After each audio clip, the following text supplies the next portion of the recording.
We're live. We think we're ready? Yeah. Kind of like this part being part of it.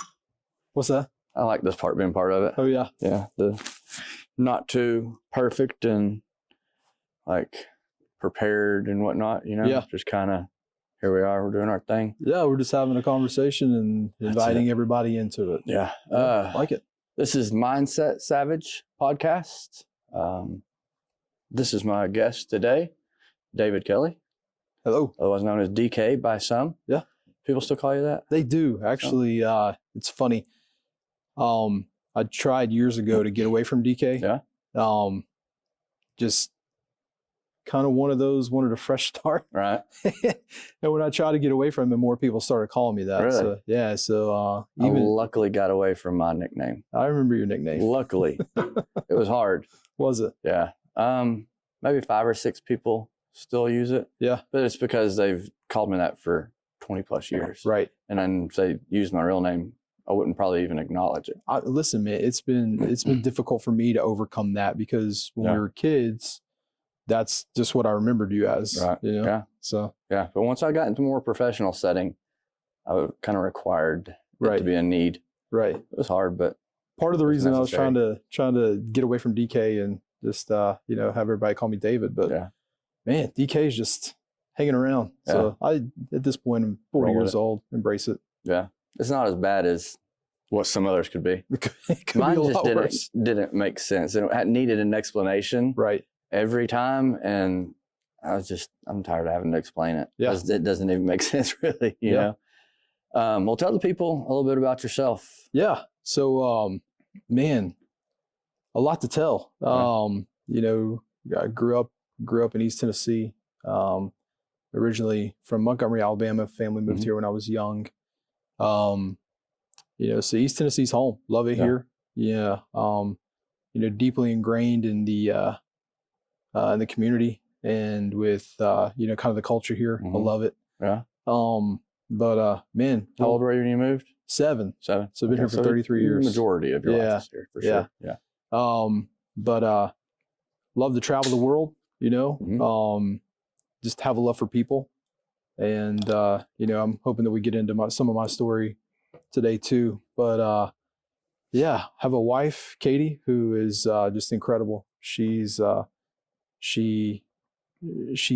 helped me in so many ways, overcome so many things that maybe I had a really bad perspective on. Yeah. And she challenges me every day, which I appreciate. Nice. 4 amazing kids. How long have y'all been married? It'll be 10 years this coming November. Okay. So Nice. I guess we just celebrated 9. Yeah. So a few months Cool. ago. But I've been together for almost 12, married for 9, 4 amazing kids that biologically are not mine, but I couldn't love them anymore if they were my own flesh and blood, you know? Yeah. So Awesome. yeah, man, just love our people, like to play music. Yeah. Love having deep conversations with people. So when you asked me to be a part of this, it was a no-brainer. It's like, yeah, let's do that. Let's dive in. So for sure. Yeah. Kind of where I'm going with this is I myself just love conversations. And I think that the world needs them now more than ever. Agreed. Kind of through scamdemic stuff, we all lost touch of relationships and communication and how valuable and important that was. And also now more than ever, how important the realness is in seeking truth. And kind of why I wanted to do this is just to give people that, man, honest, real conversations. I don't know where it's going to go. I don't necessarily have a plan for it. I just know that if I'm enjoying doing it and it helps the world, then we're going to keep doing it. Yeah. I'm kind of just going to learn as I go. Yeah. And keep it to we're here, we're doing it. It's not perfect. Could be, will be, whatever, The main importance is just to have the conversations that I think need to be heard. Agreed. And there's no telling where it'll lead, where somebody that, knows you may see this episode and call you up and say, hey man, I'd love to talk to that guy. Yeah. And it put me in a conversation that I never would have been into, and that could just keep going. Who knows where? Yeah.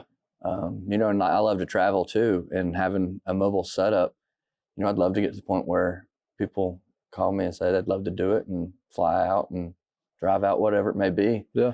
And set up on different locations and different sceneries and people. And I don't know, man, just see where it goes. Yeah. Yeah. I mean, I think you're onto something here. And I agree with you. I think, just having conversations, I feel like we live in a society that they have forgotten how to do that. Yeah. Especially hard conversations. Yeah. Hard conversations are something that have been newer to me in my life. Yeah. I talk about my wife challenging me in a lot of ways. Mm-hmm. She's brought that out in me, the comfortability of having the hard conversation. Right. And, admittedly, I'd be the person that would avoid them at all costs and just pretend like everything's okay because it's uncomfortable. Yeah. Yeah. But man, the freedom in having a hard conversation and meeting somebody, and then understanding where they're coming from. Especially when the person you're having it with is receptive. Exactly. And it can be a healthy conversation. Yep. That's when the weight is lifted off and you have that sigh of relief afterwards. Absolutely. And then the depth of relationship that perpetuates as well. And I think it builds respect when you go against somebody, because everybody knows how hard that is. So them themselves say, that was hard for them to approach me that way. Yeah. And vice versa. Yeah. And I think that society has just made it so unpopular to do that, and they've pushed the opposite in acceptance and tolerance so much, which we'll get into later, especially in this episode. But I think that's where people have just been afraid to, and they're more focused on people's feelings in that moment opposed to the topic or the result of the actual conversation that needs to be had. Yeah, agreed. And which is, I'm hoping to do through this too, because not all the conversations I have will be with people that agree with everything that I say and believe. And even the topics, I intentionally want to have controversial topics. That's how we learn. That's how we grow. Yeah. If everybody thought the same, we'd be where we are right now. I think that's a large part of the problem. I think that school kind of indoctrination things and whatnot, and another part of what we'll get into here in a minute with while we're here, very skewed ideas and just narrow paths, not branched out for a while, I think has created a very tolerant and acceptant society of things that shouldn't be. Yeah, completely agree. I guess we should kind of start we can go with that and tell people why we are where we are. I won't be specific in the exact location, but we are in a church in the sanctuary. I'm not going to say no. They have been gracious enough to let us use their facility, and we're very thankful for it. And the reason that I wanted to have the conversation here is this conversation that I want to have with David is in regards to Christianity and churches, kind of modern day in 2024. Kind of touch on it. And I think that it has a lot to do with where we are in the world. And I think that it also has the quickest avenue to create some positive and quick change on a mass scale, I think. Yeah. I think that that's really where we can do that. I don't know anything you got to say on the location and how it can kind of fit in and how we can have a good conversation in regards to it. Yeah. I mean, I know we're being vague about, specifically where we are, but, I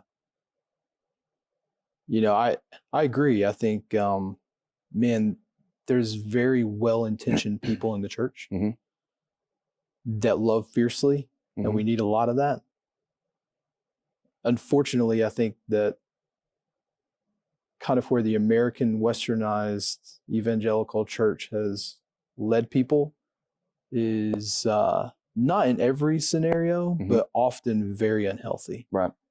And it's just kind of off course. Off course, yeah. A good way to start with that. Misled a bit. I think it's multifaceted. There are elements of it where the political aspect of it, infiltrating the church body, and the philosophies and the teachings that are coming from the stage, I think, are concerning at times. I don't think that Jesus ever intended for that to happen. Definitely not. If you look at the scriptures, I think it's pretty clear that he, was just a lover of people and didn't really get involved in politics too much. Right. But then also, with the church in America growing the way that it has, there's a business aspect of it as well. That I think that money is very manipulative. Yeah, and I feel like it's manipulated a lot of leaders within the church body. I watched something the other day. I think it said there was, don't quote me exactly on numbers, but I think it was something like 400,000 churches just in the United States alone. And if there's 400,000 churches in the United States of America, and we're living the way that we're living, something's not right. Something's not right. But then it carried back down in that same conversation in regards to when the amount of churches started really amplifying and inflating. And it was around the time of the tax code 501c3. Yeah. So are we doing business work or are we doing the Lord's work? Right. And I think that there's a lot of the facilities, I think that some of them, maybe that it's not even intentional. The unintended things that aren't being done there and whatnot, or are whatnot. But nonetheless, I think that it's still not serving the Lord the way that it's supposed to be. Agreed. I think in a lot of people, you could say, I don't necessarily want to say a false prophet, because I feel like a false prophet is intentionally misleading people. I think that we have a lot of misled prophets. Yeah. But that's just as dangerous. Yeah. If not even worse, because not everybody's going to, follow the false prophet. Right. A misled one could potentially have a huge following. Oh, absolutely. I've seen it. I've seen it a ton. Yeah. And I think that that's a lot of the problems. Yeah. And I don't know how to fix that yet, but I'm going to work on it. Yeah. But it's like you're saying, we have to do something. Where are we to just sit back and not do our work? Right. Yeah. And I think that people are opening their eyes to that. Our generation for sure. Our generation for sure. Yeah. Our generation, I think, is in a very unique situation. We grew up in a time before social media, but we were before the internet. Before the internet. And now you have to tell people that, because there's people that don't even know that there was a life before the internet. Yeah. I mean, I was talking to my daughter this morning, and she said, "When can I get a phone?" I'm like, "Not for a long time. You're 6." Right. Do you know how old Daddy was when he got a phone?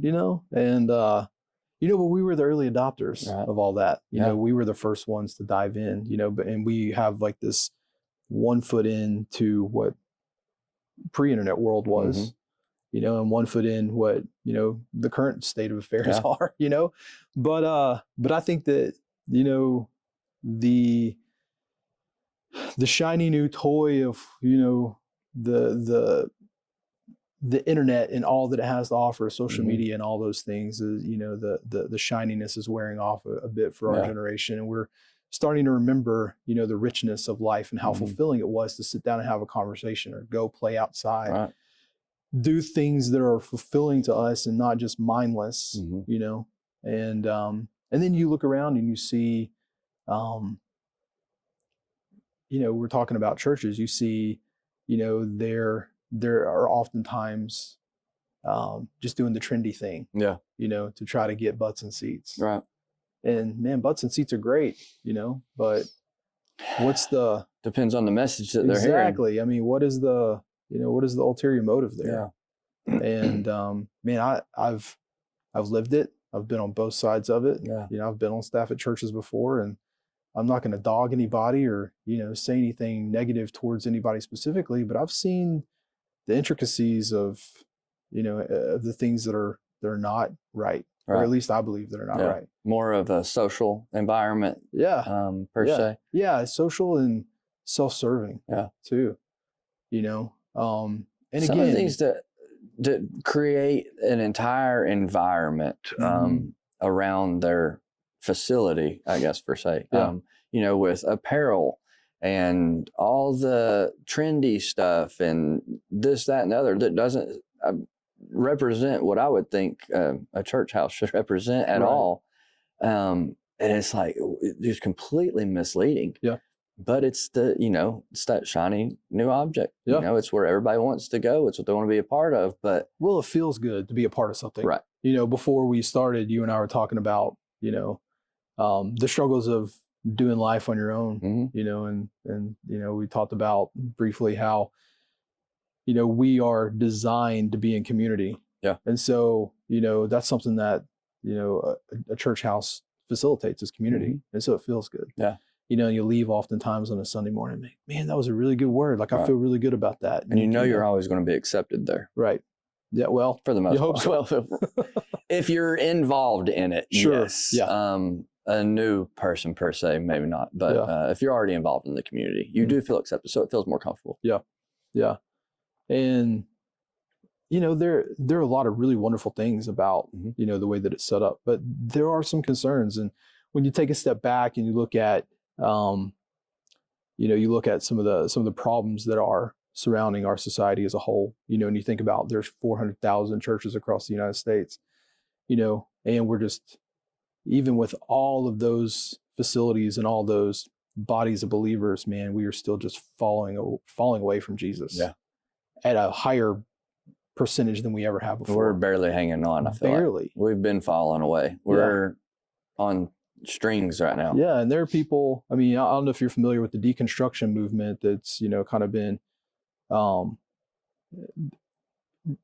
to say it's trendy might be a little bit offensive to some, but I really don't care about offending people anymore. It was kind of a trend. And a lot of people jumped on it. What do you mean? I don't know what you're talking about. So, people that grew up in church, grew up in, Western evangelical, whatever you want to call it, religion, and people like you and me that see the problems with it. A lot of people that have deconstructed did it in a very healthy way. A lot of people that have deconstructed took offense and just completely walked away and said, "I'm done with this." So turned their back on Jesus. But the deconstruction is basically just unlearning all the doctrine, that you've. See, I left the church, but definitely not the Lord. Actually, I just left the buildings and things. Sure. I didn't know that was.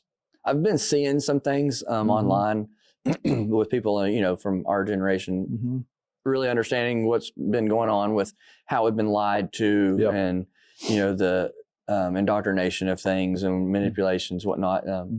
Trying to just really question seeking people. I've seen a lot of people more or less where I am, like grew up in the church, but saw that it was a little bit too structured or a little bit maybe too cult-like, or it was either you believe this or you do this and this, that, and other. So a lot of people just were like, well, I understand a few parts of this, but the whole thing probably not going to align with, and plus, like you were saying, with our generation, that internet era coming up, we got exposed to a lot of new things rapidly. And it exposed our generation to a lot of judgments and things that I don't think a lot of people were ready for and or have another generation have seen. And disinformation as well. Really bad takes on really important topics. Right. Especially surrounding the church, I think, but no matter where you sit in regards to it. Exactly. The information is not in the right way, for sure. Yeah. And I experienced an element of it as well. To say that I deconstructed would not be too far off base. Now to the level that I just completely turned my back on the church and on Jesus, that when I say I deconstructed, I'm not talking about that. My relationship with the Lord has never been more secure. In fact, just getting away from some of the religious ideologies that I grew up with has been freeing for me. But man, just kind of getting back to what the early church was like, small communities of people to just have complete freedom to be a mess in the moment and not have to worry about if they're going to be judged or if they're going to be loved, but having a group of people surround them, and embrace them and love them through it, no matter what. Well, it's supposed to be a hospital for a broken, not a museum for the perfect. Yeah, exactly. Well, a lot of them, I believe, have got that backwards. Yeah. Yeah. And I'm thankful, man. I've found a community of guys that, at any given moment, there might be 50 guys that are involved in this group. A lot of times when we get together, there's 5 or 10. Sometimes there's 30 or 40. Oh, wow. But the culture and the freedom and the permission to be completely vulnerable, and just be a mess if you're a mess, or speak life into people if that's where you are, is incredible. Awesome. And that to me, man, seeing that gives me a lot. That's becoming a more popular thing, I think, in society now. It gives me a lot of hope because prior to finding this group of guys, I was in a pretty dark place, man. Just felt like I was pretty hopeless. Didn't have a lot of friends because I'd walked away from a lot of the things that I'd been doing prior. I know that feeling. And man, just finding purpose in that. I'm one of the oldest guys there, so I kind of feel like a big brother in a lot of ways. But it's weird that we're the older side of things when now. When did that happen? I don't know. Overnight. Yeah, you blink. The world before COVID. Yeah, I blinked like and I turned 40. The last 3 years. Just a complete shift in the world timeline, it felt like. What do you think, in aspects to, having a group, being involved in a group of men that embrace and that vulnerability, but as well as masculinity and things? Where do you see in culture of, I don't want to say religion, but maybe churches per se, because I don't think that it has anything to do with religion. I think it's more of the churches. That gets pushed to the side, and the men are, everybody basically just taught and told, whatever it may be, to be more tolerant and accepting versus to be the fierce man that, the men that get together and iron sharpens iron, and, that masculinity mentality to be a warrior.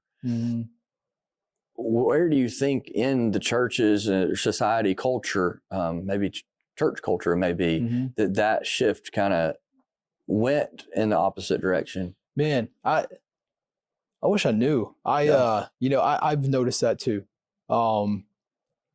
There has been a shift, and I think it's because of,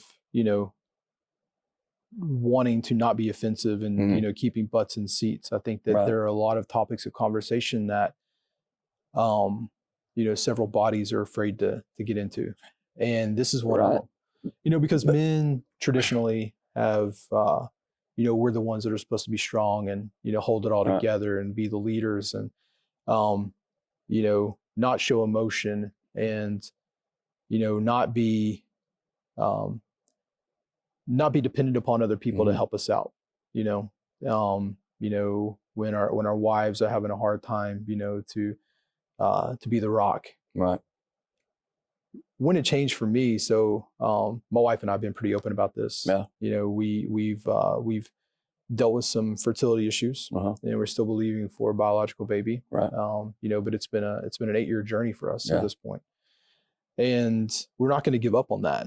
But in the beginning, when we realized that, things were getting tough for us, and when we were diagnosed as unexplained infertility, which is a really tough pill to swallow. My wife is a mess. She and rightfully so. I Mhm. mean, you know, she wanted a baby. You know, I did too. Right. Still do. We both do. But she was a mess. And all of this Western ideology told me to, you know, to be strong, Yeah. you know, to not show emotion because I needed to be strong for her in her moment of weakness. Right. And that was tearing our relationship apart because she felt alone Yeah. and all that. You know, even Right. though I was sad, I wasn't showing it, you Mhm. know. And she looked at me one day, I asked her, I said, "What do you need?" And she said, "I need you to know that you have permission to be a mess. Wow. If you're really struggling with So this," she knew that it was hard on you and you just weren't showing it. Yeah. As opposed to looking at it as maybe negatively Right. where, well, this doesn't even bother him. He Oh, doesn't yeah. even care. She She genuinely still knew. She knew. Nice. Yeah. She just, you know, and That takes a lot. it does. Not many And people can recognize that. no, she's a smart cookie. Yeah. And she's very, very in tune with how other people are feeling, man. Right. It's pretty incredible. Yeah. I mean, she's a remarkable woman. I'm Awesome. very blessed, man. But she knew, and she knew how to express that in such a way that where it not only was it giving me the freedom to operate, you know, in my mess, you know, Right. and feel like I had permission to be emotionally a wreck. You know, it was an opportunity for her to connect with me in that level too. Yeah. And to make her feel like she wasn't I alone. bet that was freeing, huh? It was freeing. It was very freeing. Yeah. And so, you know, we have that kind of relationship at home. And I'm very thankful for that. I think that, you know, that's just one small example of many examples where, you know, I don't know that a lot of leaders would freely give that advice because they're too afraid to offend. Yeah. And I think that that's at some point. But at that point, are they equipped to be a leader if they're not even capable of giving the right advice? Oh man, that's a whole different thing you know, we can get into. That's fine because that's where it's at. Yeah, it is. It is. You know, these leaders, if they're not capable of leading properly, they're misleading. Right. Instead of leading. Yeah, absolutely. Absolutely. And I think that the fear of offending people has just completely ruined, not completely ruined. I don't know that ruined is the right word, but it's definitely altered the message, the messaging from coming. Well, I think it's coupled with a lot of things. Anxiety, stress, depression, which all those things are brought on through society and culture. Intentionally. So, I mean, it's already hard to deal with everyday life things. And then when you get coupled with your emotions and things, it's a lot to handle. It is. You know? It is. And your anxieties and your stress and your depression is going to tell you to run the opposite direction. Right.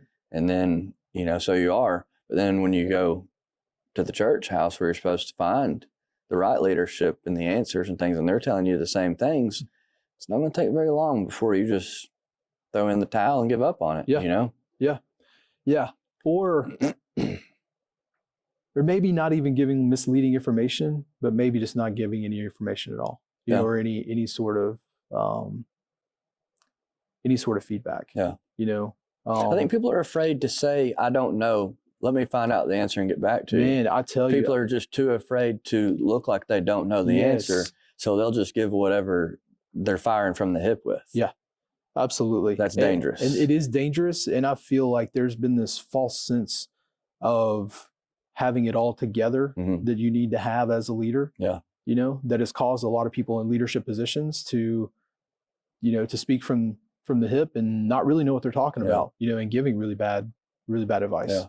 And then putting themselves in positions where they don't allow themselves to be questioned, and checked and balanced and things, you know, and their congregation or whatnot, you know, doesn't necessarily feel comfortable with them anymore to say, hey, do you need help? Do you need to deal with some things or, you know, something? Yeah. You know, yeah. It's a blind following at a point. It is, you know, and giving people access to be able to ask those questions too.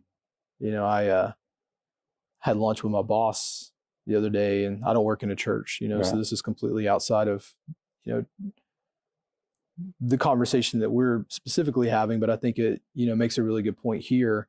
I've got a great relationship with him. He's been great to me and my family, and I'm very loyal to him in a lot of ways. But we were talking about some business stuff, and then he looked at me and said, "So how are you doing?" I said, "Personally or professionally?" He said, "Both." And so we talked about that for a little bit, and I really appreciated that. And then I had the thought, I bet nobody ever asked him that. So I said, "How are you doing?" Mm-hmm. And he was kind of taken aback by it for a second. And I said, "Does anybody ever ask you that question?" He said, "No." No. I said, "Man, can I ask that question? From can I be that guy?" He's like, "Yeah, absolutely." But I think there's this. Was it receptive? It was. Yeah. Yeah. Cool. Yeah. And we had a great conversation about how he was doing too. And I bet that gained a lot of respect on both sides. I hope so. Yeah. It felt like I had a little bit more access. Yeah. And I hope that it felt like, or made him feel like he could trust me. Sure. I mean, I know he already trusts me, but in a whole different way. Yeah. On a personal level. But, exactly. To show that you genuinely care. You're not there just because you're required to be. Right. And I think that, because of the way that westernized evangelical churches have been established, or the way that they kind of do things on a regular basis. These people that are in leadership positions are put up on a platform, and it feels inaccessible to a lot of people. Yeah. It doesn't feel like you have permission to check in. Right. And it's important because leaders got to be checked too. Celebrity status sometimes. Celebrity Christianity is a real thing. Yeah. But yeah, man, and that's all the way on like local, small levels. Right. Not just the big time names that you see on the big screens and stuff. Right. Yeah. But having a circle of people that you can trust who are going to be willing to check in on you, as a leader is invaluable. Yeah. Man, I'm so glad I've got a few people, on my team, that I've given that access to. Yeah. And, not everybody needs to have it. Right. But I've told them. Well, some of them you have to be able to trust them with it, and they'd be able to respect it. Yep. And I've told them on multiple occasions, if you see me doing something that you don't agree with, call me on it. I'm not gonna be upset. Do it in the right manner. Yeah. Yeah, in a tactful, respectful way, but call me on it. And they do, man. Yeah. I'm a huge matcher of energy. Yeah. How you approach me is exactly how I'm firing back. Same. And it's just something that it's the way I'm wired. I can't control it. I think most people just inherently are like that. Yeah.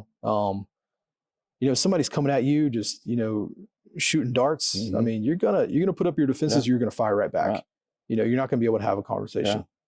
Yeah. Which takes us back to an earlier point. I think hard conversations are things that have kind of been lost on us. Yeah. Especially here. Yeah. When you start talking about, and shame too, man. I think that people know when they mess up. They're carrying a lot of weight. And to not feel like you have the ability to have hard conversations because you are going to feel judged or, in a lot of ways, maybe even exiled, from your circle of people. There's a lot of fear that's going to surround that too. And diversity. I mean, we're in a time that everything is supposed to be about diversity, but no one's being diverse at all. Aside from your small little percentages of groups here and there that are extreme diverse. Yeah. But your everyday, you and I are different, and everyone else is different too. We are alike in ways and we're different in ways, and that's perfectly okay. Yep. That is gone. Yeah. The days of working together with each other's differences to accomplish goals is out the water. Yeah. It's who can do everything and all of it the best. And everybody's just trying to do it all. Yeah. Yeah. And we're not all made to do it all. No. We're all made to play very specific roles. Yeah. Yeah. And we're not all made to to be leaders. We're not all made to be advice givers. I mean, and I think that our identity too within the church has been lost a lot. I think we got the wrong people giving advice too. Agreed. Let me step back on this tolerance and acceptance thing. What really made me understand it and realize it was in the beginnings of the scamdemic happening, when churches were being shut down and people were okay with it. Yeah. I was like, what? And then to see the people just so quick to put some mask on their face with no proof of it to, regardless of how people feel about it, no proof of it at the time being beneficial and or needed. Yeah.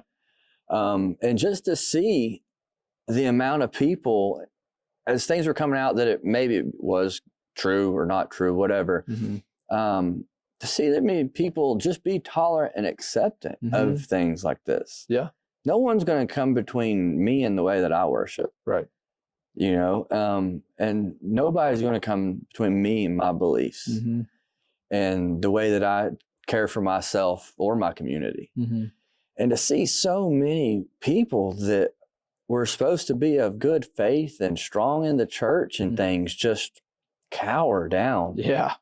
I was like, this isn't the community that I was told that this environment is supposed to be. Right. And I don't go to church regularly. I don't think I've attended an actual church service in 20 years. Just not for me. I do my own thing. You know that I've done other things too in regards to outside of a church with it before, but that's just not my thing. Sure. But I'm trying to figure out how to culturally fix that in a way with this too. But like, just to see that for me, I'm like, so many people, there are hundreds of thousands of people proclaiming to be Christ followers, to have, undenying faith. And free. Yeah, and free. And, putting their faith and religion above all else to say, oh, okay, I don't need to do that. Yeah. When it was more important than ever. Yeah.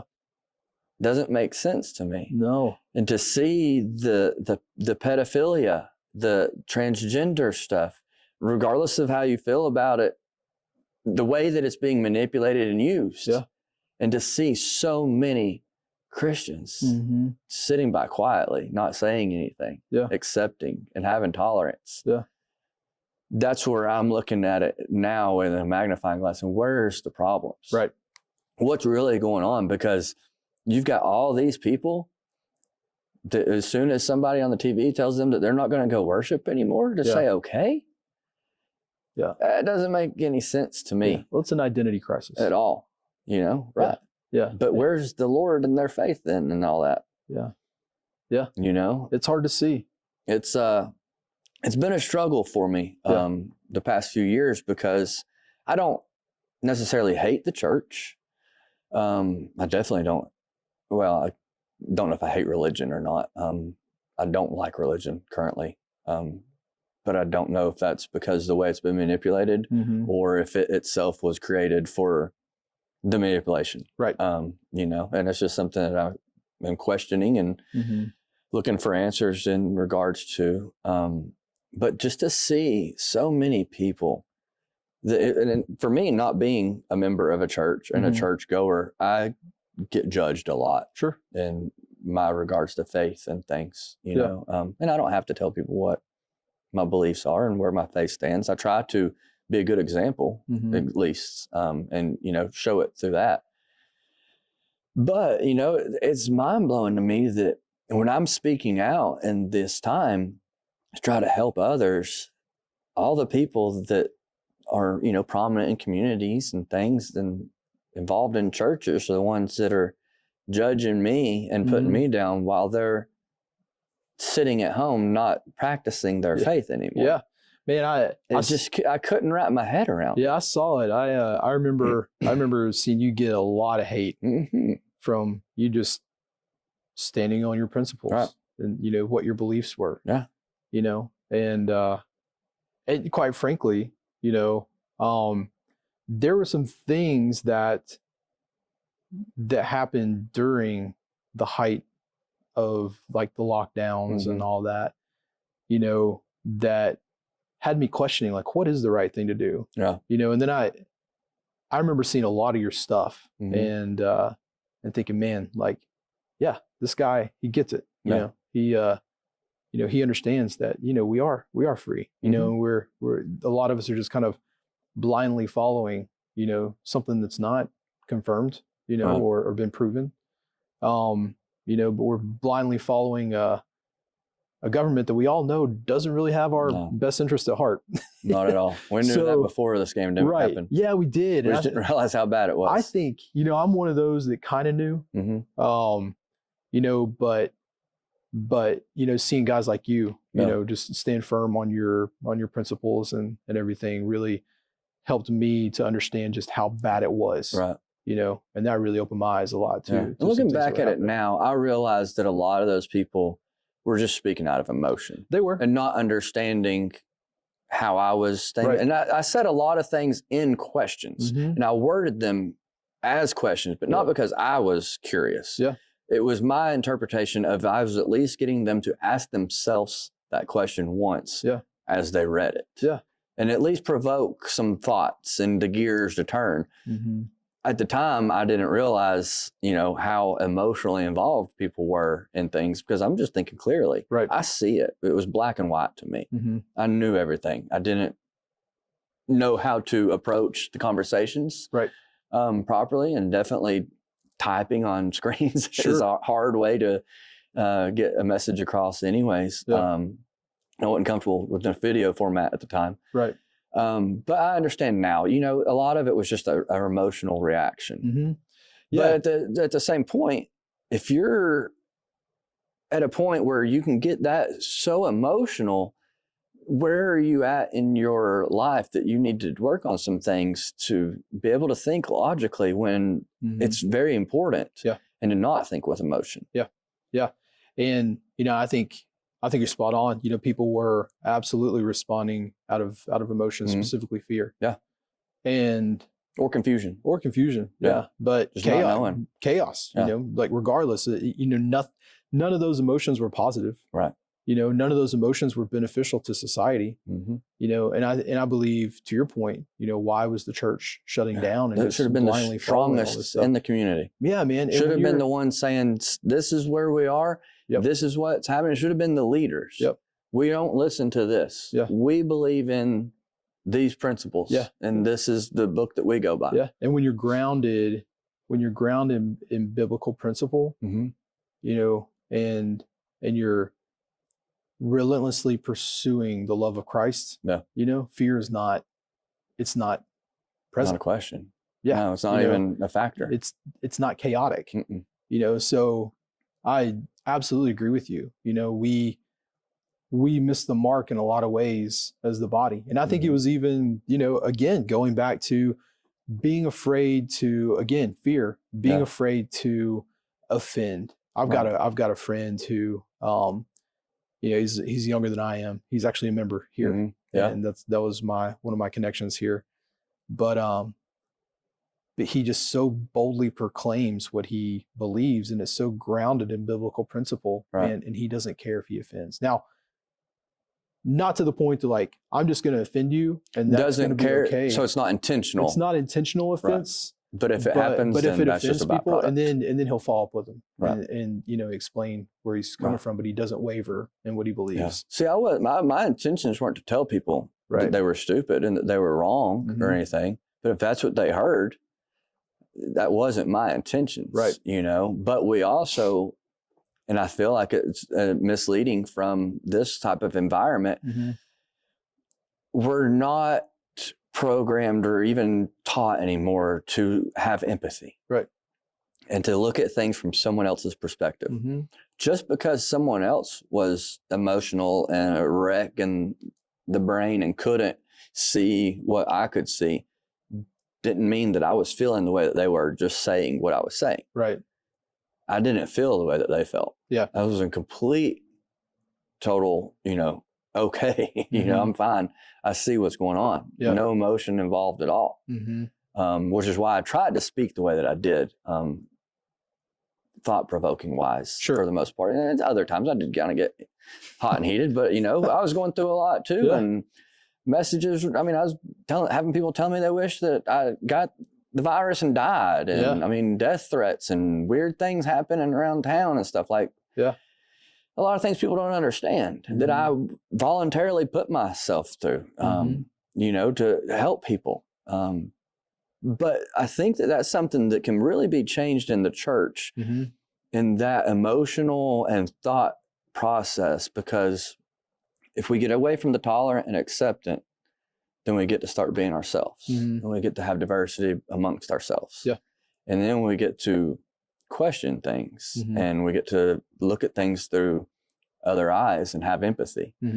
And, it took me a while to be empathetic to all the people that told me they wish I died. Sure. I understand now that it was a fear emotion reaction. Yeah. But at the time when I'm reading it and I'm having emotions and things myself, I'm able to manage them a little bit different, or they are different. It didn't make it any easier. Right. Yeah. But I think that that's something that everybody lacks. Yeah. Agreed. Or, you have permission to be empathetic as long as it aligns with what needs to be done. Yeah. Right. Yeah. There is that all victim mentality. You can be empathetic in this way, or you can be canceled. Kind of thing. Yeah. Right, and again, man, it all stems from fear. And I think that these are the places that you're not supposed to have any fear. Oh, I agree, man. I agree. But that's an identity crisis. Yeah. And so the role of the leader is to to instill culture, and to carry that culture, and to speak identity over the people, like the role of a father is to speak identity over his kids. The role of a pastor is to speak identity into the members of his church, and to cultivate that, to do everything that they need to do in order to make sure that his people are healthy, not self-serving. In fact, I think outside of preaching on a Sunday morning, everything that they do needs to be done in private, and in relationship with people. Yeah. And not in the way that we've been doing it. But again, this fear of being canceled, by culture, because you want to be relevant, right? You want to make sure people are coming in through your doors, but if you say something that's controversial and you get canceled, then half of your congregation might leave. But we're at a point in time where we're on a pendulum swing. Yeah. And the opportunity to, use that positively and then cancel, because there's a lot of people that are doing good that society is trying to cancel, that ends up being very beneficial for them. No doubt. And, a lot of people that have spoken out over the past few years, that society and the media and things try to cancel, ends up really having the opposite effect on what they were wanting, but a very positive effect for the movement. Yeah. And I think that maybe if other people understood that, especially in the churches and things, let the media cancel the church. Yeah. I'm fine. I mean, everything I do, I'm cool with getting canceled. Right. Because if I'm getting canceled by everybody else, I'm doing the right thing. Yeah. Agreed. And agreed. It still comes back to that tolerant accepting that everybody wants to get more people in the doors. You want to reach more people, and they say they want to hug more necks, but it all stops there. Yeah. If you're just getting them in the doors and then you're misleading them, what service is being done? Yeah. Yeah. None. I saw something today and actually shared it on my Instagram account. This said, people are going to talk about you no matter what you do. Right. So do the thing that brings you joy. Yeah. And to add to that, do the thing that is right. Right. And do it without fear. Yeah. Even if the world is coming against you, if it is rooted in love and, what is the right thing to do, man, do it anyway. Yeah. Don't care. They're going to talk about you. Yep. It's taken me a lot of years to figure that out. It took me a lot too. But man, it really helped when I first started hiring professional and mentor coaches. Yeah. And really seeing how people at those levels were living the same exact things that I'm experiencing. Yeah. And being able to have one-on-one conversations with people on those levels really made me understand that it's not a very small little piece. It's going to happen. Right. It's part of it. Yeah, it is. And I think going through what I've gone through in life has kind of helped get me to the point where when I finally understood and wrapped my head around it, I was ready to just say, I don't care at all anymore.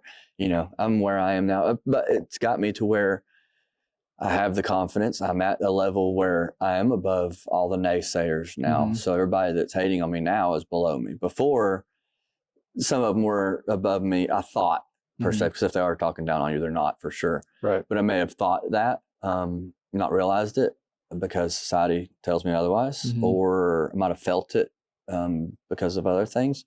But personally, achieving excellence and getting to a point where there's nothing that's coming between me and anything, I don't care what anybody says. Yeah. Because I know I've been told from the people that are where I want to be that no one above me is going to hate.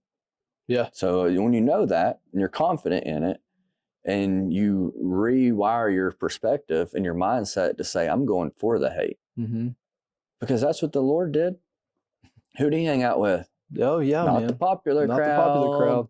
You No, know? in fact, he was shunned by the popular crowd. Exactly. And it's so where we're at and where my thoughts and ideas are on things is I think that we're back. A lot of people say we're back to biblical times. I think we are. Yeah. But in a scary way for them, and a very reversed situation, I think, of they look like the ones that are shunning the real believers. Yeah. Now, intentionally, whatnot, I have no idea. Yeah. I battle with that because all my life I was raised to think that everybody sins. You know, we do. We don't live perfect lives. We sin, but, you know, we go to church on Sunday and we try to do better. Yeah. You know, but now as I have a complete different mindset and outlook and perspective on the world, is that really how it is? Or are evil people fooling people one day a week? Oh yeah, I think so. You know, I mean, because we're just taught. Yeah. So then that goes around that acceptance and tolerance thing, because now it's, well, they're really good people. You know, they try. It's just they sin a little. Yeah. Is that it? Or are we blinded and saying, you know, no, they're not giving even 50%? Right. Man, I think that we as a congregation are also conditioned to not question. Right. You know, and perfect example, there's a very prominent leader at a major establishment in the U.S. And I don't want to get into specifics here as far as who it is and all that. Yeah. If it's one person that I'm thinking of, I don't care to name drop. Yeah. I don't know if it is or not. Are they very controversial? Right now probably a different person. Okay. I mean, maybe so, but I'll share a little bit, and if it's the same person, you can say. But it's come out recently that this guy, you know, who led a massive movement, especially, you know, like with intercession and that sort of thing, you know, out of the Midwest, has been conditioning these girls and like feeding them lies about, like, you know, prophecies that he received from, like, words from the Lord that he received about how his wife was going to die and that they were going to be his wife. And, you know, and he was conditioning these young girls. Christianity, like, so the evangelical like, church.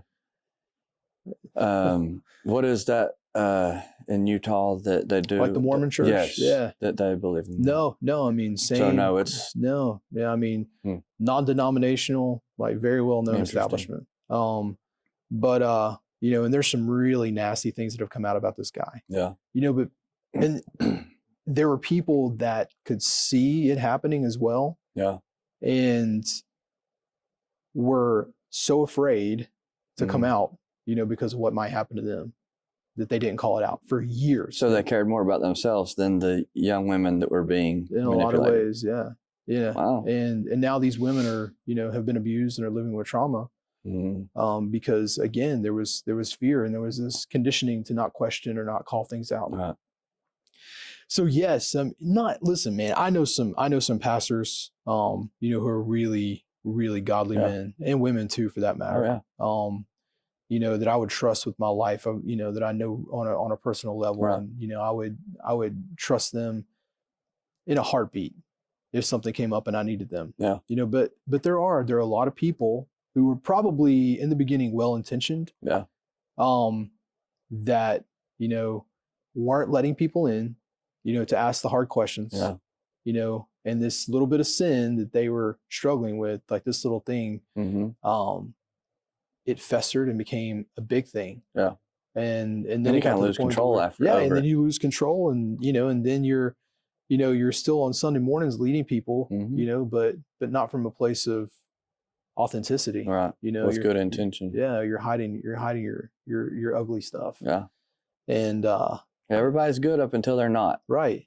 Yeah. And that's where people don't question things enough. Yeah. We see it so much now that everybody that thinks is so good, when it comes out that they're not, it's like, oh, well, that's just too bad. And then in a couple of weeks, it's forgotten about. Yeah. And I mean, some of this is detrimental to society. Agreed. And people need to be able to question things and put people in check, and do it with good intent. So, hey, I'm trying to help you. I'm not trying to put you down. I'm not trying to hurt you or harm you in any way. And then when people come to you, not be so offended by it. Yeah. Be receptive. But it's going to take some of that, I think, for people to get used to it again. Absolutely. Because it's not common. It's not comfortable at all. But it's needed for sure. Yeah. Yeah. And that's one thing I love about, so I was telling you about this community of guys that I'm a part of, and my wife and I facilitate a worship community as well. We're both worship leaders, and but with both of those, I just like you, I'm not, I'm not a part of a church body per se, but but I am a part of a couple of communities that love Jesus and relentlessly pursue relationship with him. I mean, that's just what we're all about. But in that, we relentlessly pursue relationship with one another, and there's complete permission to like call us out on stuff, with one another, even as a facilitator for the one thing. I tell people all the time, like, hey, like if I do something, man, call me on it.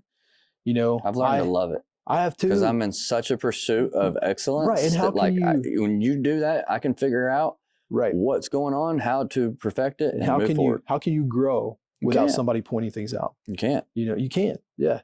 Yeah. I mean, there's a lot of where's that barrier getting set? Exactly. There's a lot if you've already achieved it, then there's nowhere else to go. There's a lot of hard things that we learn on our own, and there's a lot of hard lessons that I've learned, with, doing projects, and pushing myself, going to the gym. I've just, told my wife a couple of years ago, I said, I want to be in the best shape of my life by the time I'm 40. And I feel like I achieved that.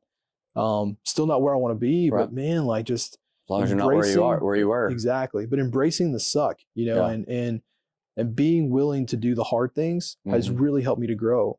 But what helps me to grow even more is when people are not afraid to have hard conversations with me, and me. It's a superpower now. It is, man. I think that it's really separating people. Yeah. And I say that in like two complete different social classes of people that are going to navigate on through these troubled times and function together throughout it. And then you're going to have some that are just blind dead weight. As much as I hate to say. But I think there's a lot of really hard conversations they need to have. That need to be had in the church. Too. How do you think that those get started?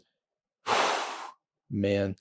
I think that pastors, like you say, some that are more aligned with what probably culturally and society needs, that are unwavering, their non-negotiables are pretty set. I think those people that maybe are respected by some others having conversations, or maybe just acknowledging that maybe some people aren't, maybe using a platform to say some people aren't where they need to be.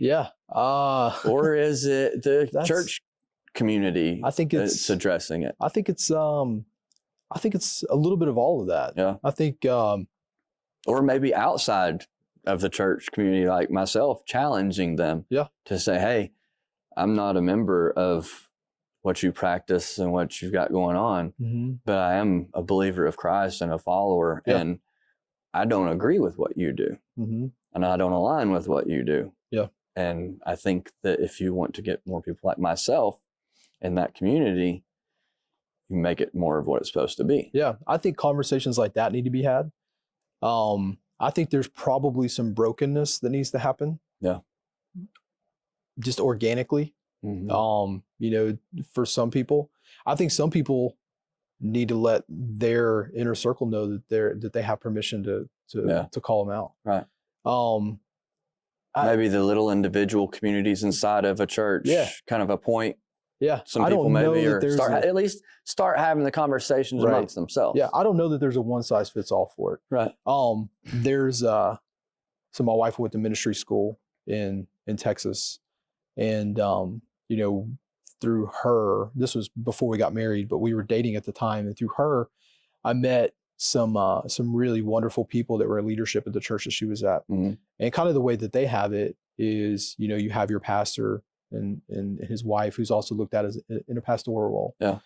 And you know, but they had their leadership team, and they had complete freedom to have those hard conversations with one another.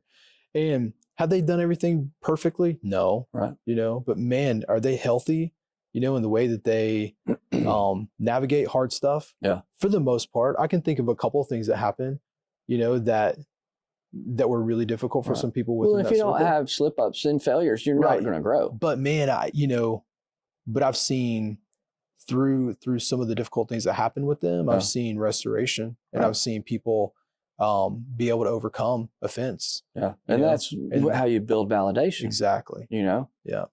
But, okay, so maybe a new standard needs to be set, or whatever standard is in existence needs to be upheld a little bit. Where does that start? Is it in, you know, the schoolings? Is it in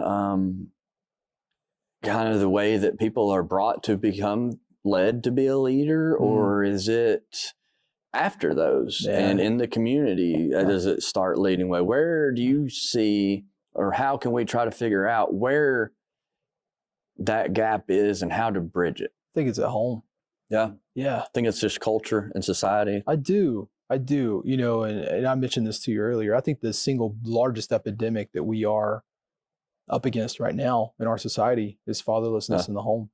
And what's the role of the father? It's to speak identity, you know, and it's to create and but I'm going to be healthy boundaries. I'm going to be the opposite in that regards, though, to you, because I don't even know my biological father, and I've exceeded what would have been expected of me. Agreed. Coming from that, and I think you're the exception. You know, I think the general rule is probably. But I agree with you. Yeah. But I also know that that's not the defining. It's, you know. But how do we work in regards to that from every side to let these young children know that even without the father, you can achieve things and become successful. Yeah. But also get to the father's aspects and say, we've got to keep you in the home. Right. Or, you know, even the wife, you got to keep the man. Wherever the problems align. Yeah. As a whole, I think, because we can't say that every father is going to be there, but we got to let them kids know that regardless, they're going to be okay. Yeah. Have every opportunity. And so, yes, I completely agree with you. And so it's not, you know, for someone in your situation, you know, or for a child who may not have a biological father in the home, you know, it's community, man. Yeah. You know, it's having guys like yourself, like me, who are willing to step in, you know, on behalf of that child, and, you know, help instill, you know, the things that are missing, you know, from a masculine standpoint. You know, because like the role of the mother is so much different, or the role of a man in a child's life is so much different than the role of a woman. Right. You know, and you got to have both. You know, you're not going to be able to, for the most part. Again, there are exceptions, you know, but as a general rule, I'm going to say it wasn't easy for me to get to where I was, given my circumstances. You went on a whole journey to get to where you are. But it's possible. It is possible. You know, and that's what I want people to know. It is possible, but it's a lot easier if you have men who are advocating on your behalf as a child, you know. And not only is it easier, that's the correct way. Exactly. That's the intended way for life to be. Yeah. Yeah. In the family structure. Yeah. And when if you want to follow that, you know, that path and that structure, then that's the way that it is intended to be. Absolutely. And when you have men that are willing to step in on your behalf and, you know, instill, you know, speak identity into who you are, you know, and call out your identity of who you're gonna be. Right. You know, and to challenge you, you know, when you're young, to do things that are hard. Yeah. You know, I've got a son who right now, it's my youngest one, who anything that's hard, he's like, I need help. And I'm like, I've seen you do it before. Right. I want you to try. Yeah. You know, but to be able to just push them a little bit, Mhm. you know, to help them to overcome Yeah. the hopelessness maybe that they feel, Right. you know, and for whatever reason, you know, and to help them understand what boundaries are Right. and what respect And that's is. where, as a parent, that's your opportunity Mhm. and your job Yep. to teach them these rules and guidelines to life. It's Mhm. not something that they learn at church, in Right. school, or society. It's the parent's job, Yeah. you know, and we have gotten off a set of standards for society and culture, Oh yeah. which, you know, I'm all for freedom and, you know, live and let live, but Mhm. at some point there has to be at least a certain set of standards, Yeah. you know, like the commandments are in Yeah. the Bible and things, you know, and we just are a willy-nilly society right now, you know, Yeah. and That's putting it very lightly. but, you know, it's back to the church and the Christian aspect. I'm all for that. Mhm. We are meant to live.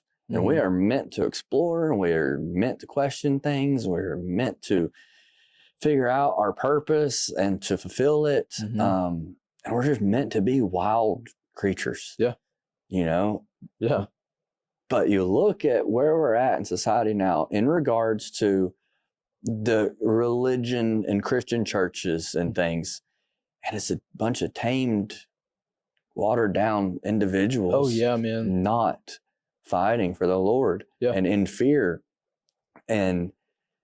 but they've got themselves convinced Mhm. they're the best Christians. They post their Bible verses, they do all of the things, they go through the proper steps that they were told they're supposed to do. So I understand they don't understand. Mhm. But you know, how do we get to these people and say, you know, I understand you got the right ideas. Mhm. You've just been misled. Yeah. And maybe, not saying everybody needs to leave a church by any means, Yeah. but maybe some healing needs to be done in some churches. Oh, a lot of healing needs to be done. You know, and even outside the churches. But I think that it would start there. Yeah. To start the trickle effect outside. Yeah. You know, Yeah. and really, I think that that's the quickest way to really get traction and having a large effect. Yeah. You know, but how? Because a lot of these people are filled with ego and pride. Oh yeah, man. You know, Yeah. and Pride they don't want to comes. admit that they're not the best No. Christians. No, because it's hard to hear or to admit, you know, when it goes back to the hard conversation. when you're doing wrong or, you know, you're falling short, and, you know, man, it's pride. Yeah. I mean, what is the old pride comes before the fall, Yeah. you know? Man, that was me. I was prideful. Yeah. You know, I've been humbled in more ways than you can imagine, Yeah. you know, dating back to when I was 20, you know, and been giving opportunity after opportunity, you know, to overcome. And I'm so thankful that I have been, you know, I'm very fortunate to have been given the opportunities that I have, even after some of the really humbling things that I've experienced. But yeah, man, humility is paramount, you know, and nobody has it all figured out, Right. but everybody thinks they do, you Especially now. Yeah. Because we've been told for so long that, because no one questioned anybody. Right. So they just thought that they knew what they were right. Yeah. But you're right. It goes back to having the hard conversations, you know, and being willing to hear, you know, maybe where you messed up.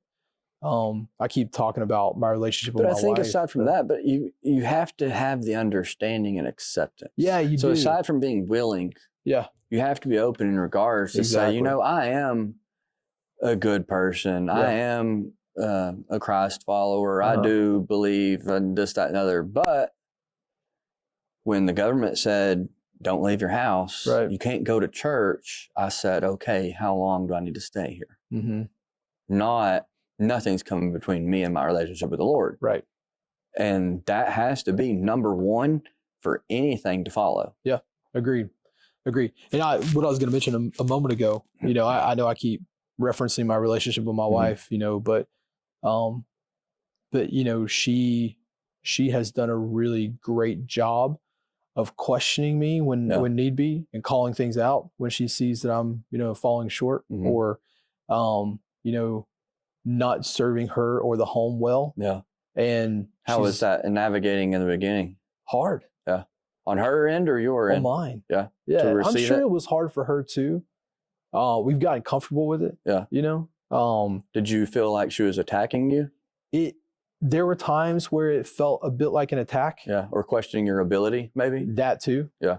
But what I had to realize, and it took me a while to figure this out and to learn it, was that it was coming from a place of her loving me and wanting the best for me. Right. You know? And it wasn't even a personal agenda for her as much as it was like she just wanted for us to be able to operate in a very healthy way. Yeah. Yeah. And what happened throughout the process to enable you to become receptive? Oh man, so changes for her or you? It was a lot of difficult conversations trying to figure out where she was coming from, trying to understand that, hey, you know what? You don't have it all figured out, talking about myself, right. You know? And then also letting guys in. Yeah. Letting people into my life that could speak into that and help me to understand. You know, one of the biggest things is we went through some pretty intense couples counseling, and you know, it was another couple that we did the counseling with, and in quite a few sessions. And that's another thing too, man. Like counseling and therapy, a lot of people see that as weakness. Man, it's so beneficial. Right. You know. Oh yeah, for sure. But as long as you vet the people correctly. Right. Yeah. But having the people, or having that couple, you know, be able to speak into us, and he get different perspectives. Yeah, and he just asked me a lot of questions. He asked me a lot of open-ended questions. He never said you're doing this or you're doing this. It was, when that happens, what is this like?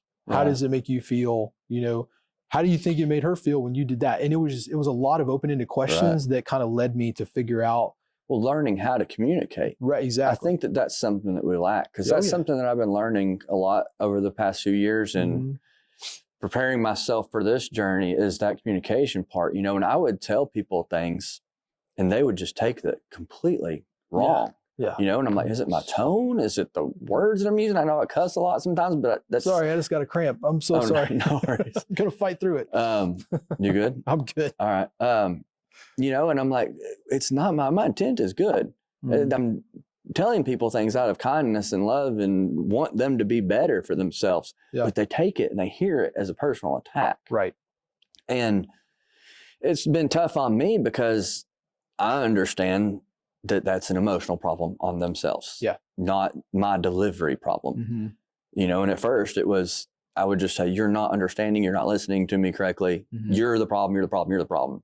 And I had to realize that only made things worse, because when they're not understanding, telling them that that's the problem, isn't going to fix it. Yeah. So I've had to navigate through how to build that trust and to say, you know, when I tell you that you're doing something wrong, it is out of love and out of the care and want for you to be better, not an attack. Right. And it's a double-edged sword, because we've been taught to not communicate at all for so long. We've lost the art of it. And it's a practice. Yeah. You know, and it's a cadence to it. And there's one person has to be able to receive. The other person has to be able to give, and vice versa. Yep. And it's hard. Yeah. I'm hoping that this shows people, you know, at least how to start it, and to get things moving and whatnot. But just to show people that it's possible, you know, and the social media and government and everything that wants to have all the control tells us to not have those conversations. Yeah. And it goes back to, you know, being easily offended.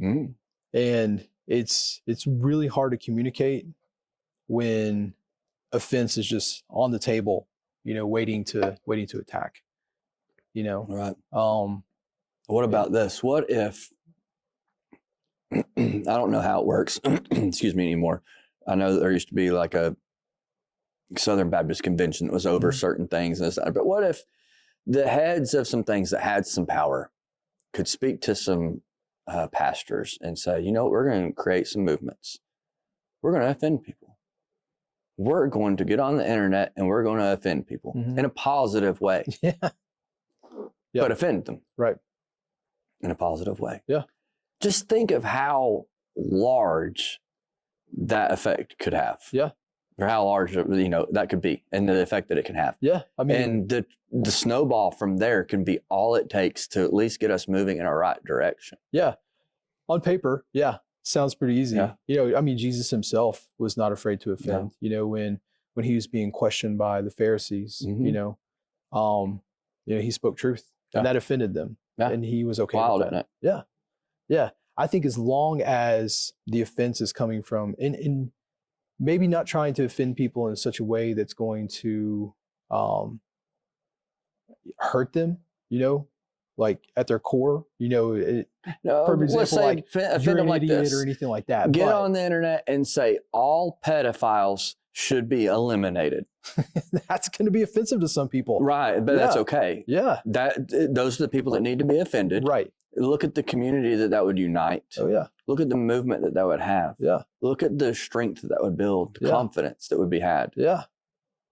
Yeah. But instead, it's promoting the opposite. And that's where I have a problem. Exactly. With the churches, because it's promoting to not do that. Yeah. Or just sitting idly by and allowing things to happen, that are being harmful. And I know that there's people in the communities that don't agree with this. And I know how hard it is for them to just be ate up with emotions of regret and, their hate for themselves because they're just idly sitting by watching things that they don't believe in. Mm-hmm. But I don't want to know why. Yeah. Why are they okay with that? Yeah. Is it the church house that's making them feel that way? Is it society? Yeah. What is it? Because it's not what the Lord has taught us to do. It's an identity crisis. I mean, when I see people on the internet, something tragic's happening, or, in the height of the scamdemic, everybody's like, just pray. The Lord has got this. Just pray. We don't have to worry about doing a thing. To me, in the way that I think and believe, I'm thinking you're basically just spitting on the Lord when you say that. Mm-hmm. Because that man died on a cross for our sins. He's already done enough. Mm-hmm. He gave us the ability to do what needs to be done. Yeah. We don't need to ask for him to do it for us. Mm-hmm. But there's so many people in the church that have been misled to just go straight to prayer. And I think they've only been misled to think you pray for what you need to be done and then don't do anything. Right. Not pray for guidance to know what to do. Yeah, completely agree. There was where that misleading is at, and sure, if somebody's in the hospital, we want to pray for them, but we're not asking the Lord to perform miracles because that's not what his job is. And that's not what our job is. Our job is to learn and to understand why we're put in the positions that we're put in. Yeah. And what we learn from them and how we grow through them. Yeah. And the purpose that it's served. We're supposed to always have trust. Yeah. People don't trust at all anymore. They don't. And actually, you speaking on the miracles, I think that we've gone so far away that we've just come to not expect miracles anymore. Right. I don't think people can even see them because it's the tiniest miracles that are going to happen. A lot of them, yeah. But I mean, but man, I've seen, in countries that are, not so consumed with social media and social, just all the things that American consumerism puts in our face, these countries that all they have is Jesus. Yeah. Man, I've seen firsthand miracles. Maybe the devil hasn't infiltrated their communities. Probably not, because they don't have cell phones and TV. Has and that all this happened? Stuff. Has the devil infected the churches? Oh, absolutely. Because he was an angel at one point. Yeah, absolutely. He knows how it's done. Yeah, I think he's hiding in plain sight right in front of us, right in places like this. But that's where, because even with this has been hard on me because I'm thinking, I want to have this conversation and I really would like to do it in a church. But I know it's a controversial conversation. Oh, no doubt. I know that the churches don't want to hear this, but I'm led to. I'm speaking from my faith. I'm speaking from what I've been taught. I'm speaking of what my belief is in the Lord. So if those people are going to speak badly in regards to what I'm saying, in regards to this, doesn't sound like very good cross followers to me. Yeah. Yeah, I totally get that. And that's okay. Yeah. Yeah. They need to get themselves checked at the door. Yeah. Yeah. You know, and that's out of love and compassion. And I want it to be right. Yeah. Because when it gets right, my life gets better. Yeah. All the evil of the world isn't happening Right. when we have true Christians out there fighting the good fight. Yeah. And doing the Lord's work. And I think one of the biggest things that's missing, you know, there's a lot of really great programs and things like that that are happening, but cultivating a relationship, you know, with Jesus, with Holy Spirit, you know, because that's when the radical change comes. Yeah. That's when the fruit happens, you know, and you start to see, you know, like the true depth of what it means to be a Christ follower, you know. And I see a lot of people online, our generation for sure, that are finding the Bible and faith. I don't know about religion so much, but they have nowhere to go. Yeah. And it's lost because our generation knows, especially people that I obviously follow and keep up with and whatnot, is trust of government, non-existent. Right. We've been lied to our entire lives for sure. Yeah. So here we are. Here's this. Let's start. But they still have at least, you know, 30 something years of life, you know, plus 40 something, whatever, of knowledge and programming and information and whatnot. But they're also trying to start new, down a journey and a path. And for some, it may be revisiting or coming back to or something. But others, it is a complete new avenue that they're going down. But there's not that I have found. That's why I feel the need to talk about this. There's no direction. Yeah. No community. It's hard to find, but it's out there. That. It's just hard to find. Yeah. It's hard to find, but it's needed, you know, where you can't do it alone. Yeah. You know, for sure. You can't do it alone. You know, community is so important, and healthy community at that. But, you know, again, we are relational creatures, you know, and where real change comes is when you have true, deep relationship, not only with other people, but also with Jesus, you know. And when you start talking about where did we go wrong, you know, as a body, I think it really goes back to that. You know, when did we stop really focusing in on what true relationship with Jesus looked like and start focusing in more on just getting butts and seats and running it as a business, you know? And I see it happening, but it's mostly where I see it. And this is not to say that it's not happening in, you know, large church buildings, because I know that it's out and there. It's not any single denomination, it's not any single any single religious aspect of any sort. It's everywhere in all things. Where I see it happening the most is in communities of people, you know, for me specifically, a community of about 30 guys who are not afraid to be completely vulnerable and transparent with one another and where they are, and who not only pray for one another, but who also like are in the midst of doing life with each other. Right. You know, and it's transformational. But we'll put you in check. Yeah. When need be. Oh man, those guys, like there's been a few times where, you know, I've done something just completely unknowing that it was not a great thing to do or say, or, you know, how maybe it affected somebody, and they, you know, with a heart posture of love and, empathy, you know, and, you know, coming from a place of, you know, relationship that we developed, you know, and that we had poured into, said, hey man, like, I don't think what you said was right. And here's why. And would you be willing to talk about it? Well, yeah, let's talk about it. Cause I want to hear your thoughts on that. Cause to me, I didn't realize that, you know, maybe I said something that wasn't received well. Yeah. But when you may not have ever thought of it from a different angle. Probably not, you know, probably not. It's probably something that was just indoctrinated in me, you know, from a very young age. Right. And I don't even remember specifically. I remember things happening, you know, but like specifically right now off the top of my head, I don't know what it was, but when you start really cultivating relationships with people and with Jesus, I think that's where real change happens. Yeah.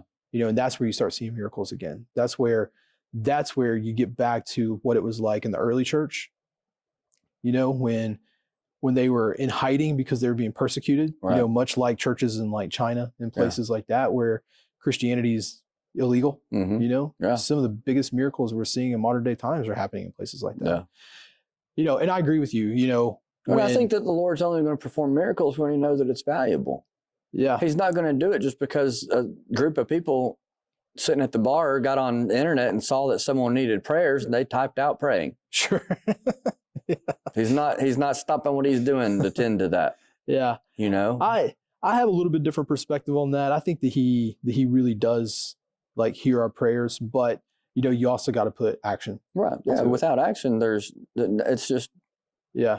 To me, that's where it's like the spit in the face. Yeah. It's like if somebody lives in a neighborhood and this tornado comes through and tears down their home, you know, I'm going to pray for you. Right. I mean, thank you, but that's not what I need right now. Right. You know, I need people to help me get my life back together because it's just been completely destroyed. Right. Yeah. And it's not necessarily the praying that's the problem. It's the praying without action. Right. Or any follow-up or follow through. Or I'm going to pray for you and then not do a thing about it. And think that solves all problems. Yeah. Yeah. That's or not even like saying that you will and then not doing it. Right. You know, I mean, it like, I'm going to pray for you, or prayers for, you know, whoever, whatever situation. It's become so socially accepted that that's just the right response to things that happen. Yeah. When really... Well, I mean, it's watered it down so much that the word almost has no meaning. I look on Facebook now and see it and laugh. Yeah.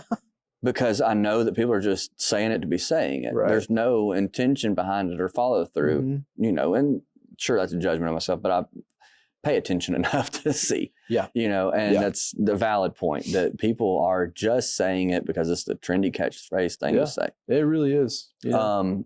And it makes them feel good. Yeah. You know, it makes them feel like they've done something. And that's the thing, is self-serving often, you know, when really we've been called to lay down our lives for our brothers. Yeah. We're supposed to be servants for others. Yeah.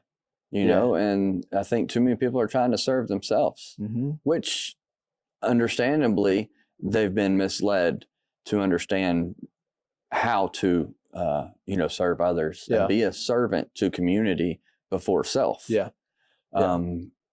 Because a lot of people don't have faith and trust of the process, which is a large part of, you know, a problem that I have is we're teaching, or people are being taught about faith. They're not being taught how to have it. Right. And without it, you're just the blind leading the blind. Yeah. You know, and that's where I saw so much in the beginning of COVID stuff was these people have so much fear.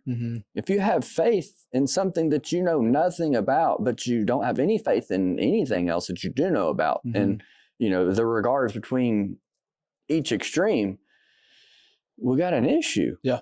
We got a lot of people that think that they might be serving the Lord that aren't properly serving the Lord. Yeah. You know, and that's hard for me to say, but it's needed. Yeah. Because look at what's happening in the world. Yeah. That's not the world that the Lord provided for us. No, it's not the world that I grew up in. No, for sure. No. But I mean, even aside from that, the world we grew up in was even highly manipulated. No doubt. You know, I mean, I'm just talking the creation of all things true. Oh yeah, man. It's not living the way that it was intended to live. Yeah, the intention and the design behind what the world is supposed to look like for us and how we're supposed to be able to enjoy it has just been completely lost on people. Yeah. You know, and it's heartbreaking to see that because there's so much good and so much richness for us to experience. And I think that that's what the Lord wants. Yeah. I really, truly, wholeheartedly believe that he wants us to experience the fullness and the richness of his design. And, you know, whether it's relationships or whether it's, you know, getting out in the mountains, you know, or, you know, just being in awe of the magnificence of his creation. Dude, it starts within ourselves. It starts within ourselves, and we're completely lost on that. And it's heartbreaking. Yeah. Some people are starting to realize it again. Right. You know, but for the most part, I've just refound in my own self recently, you know, through some things that I won't speak on yet, but it's realizing that first and foremost. I have no other purpose on this planet other than to be the best version of me, first and foremost. Yeah. Without that, nothing else matters. Yeah. Nothing. And how do you do that? You know, relationship with the Lord is. I have to have faith and open ears and an open heart to know that what I'm doing is the right thing, but also I have to be willing to try things that I might not think are, but I want to find out. Yeah. I have to question things. You know, it's a hard journey to navigate. Yeah. But it's very rewarding. Yeah. Once you start. Yeah. Because when you're intentional with it and you develop self-awareness, you're journaling the entire process. Right. But you're going into the whole damn thing blind. Right. And it's so cool. Yeah. That's what true faith is. Mm-hmm. I know that wherever I'm going is where I'm supposed to be. Mm-hmm. I know that. Yep. So I'm not worried about where I'm going. I'm not worried about anything. I'm just doing what I want to do. Right. But I lived a lot of years of not doing any of that. Yeah.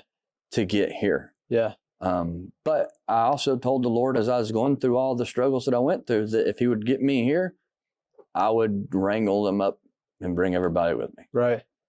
Yeah. So that's what I'm trying to do. Yeah. Yeah. And but I can't do it alone. I know that. No. And I know that it has to start with conversations like this. Yeah. And I think, the fear of stepping out and doing something oftentimes can look really daunting because, it can, I saw this recently too, and it kind of changed my perspective on fear and faith a bit, but fear usually looks like this giant ocean, but when you step into it, it's only about an inch deep, and then but having the faith to take that first step is huge. It's required. It is required, but that hardest step is going to be the first one, but knowing that, you're walking out your calling and your purpose and what God has called you to do, who you are, who he created you to be, and or the point that he's brought you to help people open their eyes to a lot of the things that are going on, this whole, the idea behind Mindset Savage and, having this mindset of overcoming and doing what's right, no matter what you come up against, that can feel pretty daunting, but having the faith to take that first step into it is the hardest one. And that's why I did Mindset Savage and not Savage Mindset. Yeah. I don't want to have a savage mindset. Right. But I want my mindset to be very, very, very savage. Isn't it strange how, switching those words around, it gives it a whole different meaning? 100%. But with purpose. Oh yeah, absolutely. And a lot of people, and I understand going into it that a lot of people are going to see savage and like, oh yeah, blah, blah, blah, and relate it to negativity and whatnot. But I can show them otherwise. And I'll use this process to do it. Yeah. Because that's what we need. Yeah. And a lot of quotes that we've heard recently are about, a good man needs to be able to kill somebody, but needs to have the discipline to not do it. Yeah, man. Self-control. You have to be able to do anything and everything, but you have to be also able to control it and know what you need to do and when you need to do it. And that's a place that I feel like I've not perfected, but I'm on the journey of perfecting it now. And, it's all a building block into who we are and who we're meant to be. I didn't have confidence when I had fear.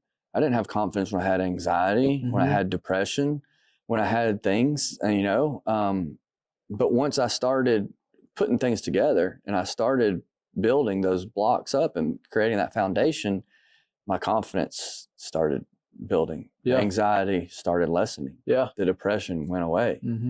I still struggle with things, but I learned how to control it and navigate it. But I had to take everything that society has taught me and throw it out the door.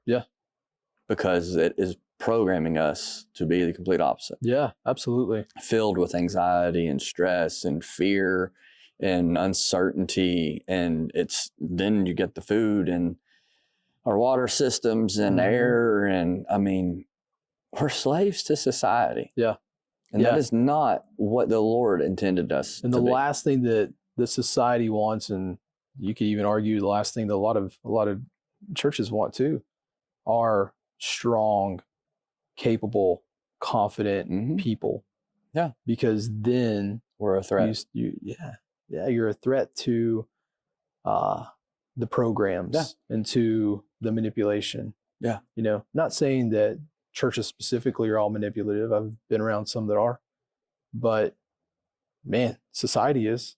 Yeah. They want us weak. It's very cult-like behavior. Yeah, man. Oh, More so than not. Yeah. And I'm, again, trying to be optimistic and say that I don't think that it's all intended for, evil or to be that way, but it doesn't change the fact that it is. Right. And it needs to be recognized. And then upon recognition, say, we got to start making some changes, or we got to start covering up a little bit better. Yeah. We're starting to get noticed. But then we also have to be willing to say, okay, well, these people have gotten back in line with good. Yep. These people stirred away, and know, because it's our job to defeat evil. Yeah.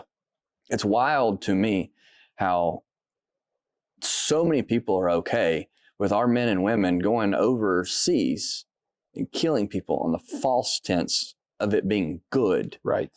But the thought of them doing it here against the evil that is in front of us can't happen. Right. Makes no sense to me. Why do so many Christians just embrace and even reward going somewhere else because you were told that those are bad people without any due diligence, without any personal judgment, executed? Yeah. And celebrated. But here, we see the evil in front of us. Don't do a thing. Right. No. Don't even speak on it. Yeah. Yeah, it's taboo. It's wild. Yeah, it is wild. And nothing against our veterans, because I understand, I know for a fact now why, the situation is, because so many have found out that they did do that under false pretenses, and it is very horrible for them. Their mentality is not good when it comes to realizing what you did was not for what you thought you were doing it for. It wrecks them. Yeah. Completely wrecks them. Badly. And we don't do anything to help them. Nothing. Which is, golly, this is a whole different topic. Of, well, it might need different parts. And where's the church, man? Where's the church to pick those guys up and love them? Yeah. Or, golly, the homeless, the widows, the orphans. Yeah. Like we've literally been called to love those people. Yeah. And we're failing. Tremendously. Yeah. Why do single mothers fear going to church? Because of judgment. They don't want to be persecuted. Why do single fathers, same thing these days now, why are so many people afraid to go to the place that's supposed to be accepting? Yeah. Yeah, it's sad, man, but I agree with you. I feel like we're almost on like this rescue mission. For sure. Yeah. I think I would like to say more of a breakout. Yeah. Some people are going to get it. Yeah. Understand, realize. Gone or fixed, repaired, whatever. Others sticking with it. Yeah. And typically I hate to know that there may come a time that they finally understand. Yeah. And it be too late. Yeah. That sucks. Typically sticking with the the status quo out of fear. Yeah. Or because it might be uncomfortable. Right. People want to be comfortable, man. It's so easy, especially in the US, to just, I know these problems are happening here, and I see that's an issue, but man, I'm really comfortable and cozy in my little bubble over here. Yeah. Because here, surely somebody will do something about it. I don't have to worry about it. Yeah, somebody's going to do something. Yeah. I'm not called to do that. Right. No, man, we are called. We are 100%. We are called, and it's our duty as the body, And I'm called to call out churches and tell them that they're not serving the Lord the way that they're supposed to be serving the Lord. Yeah.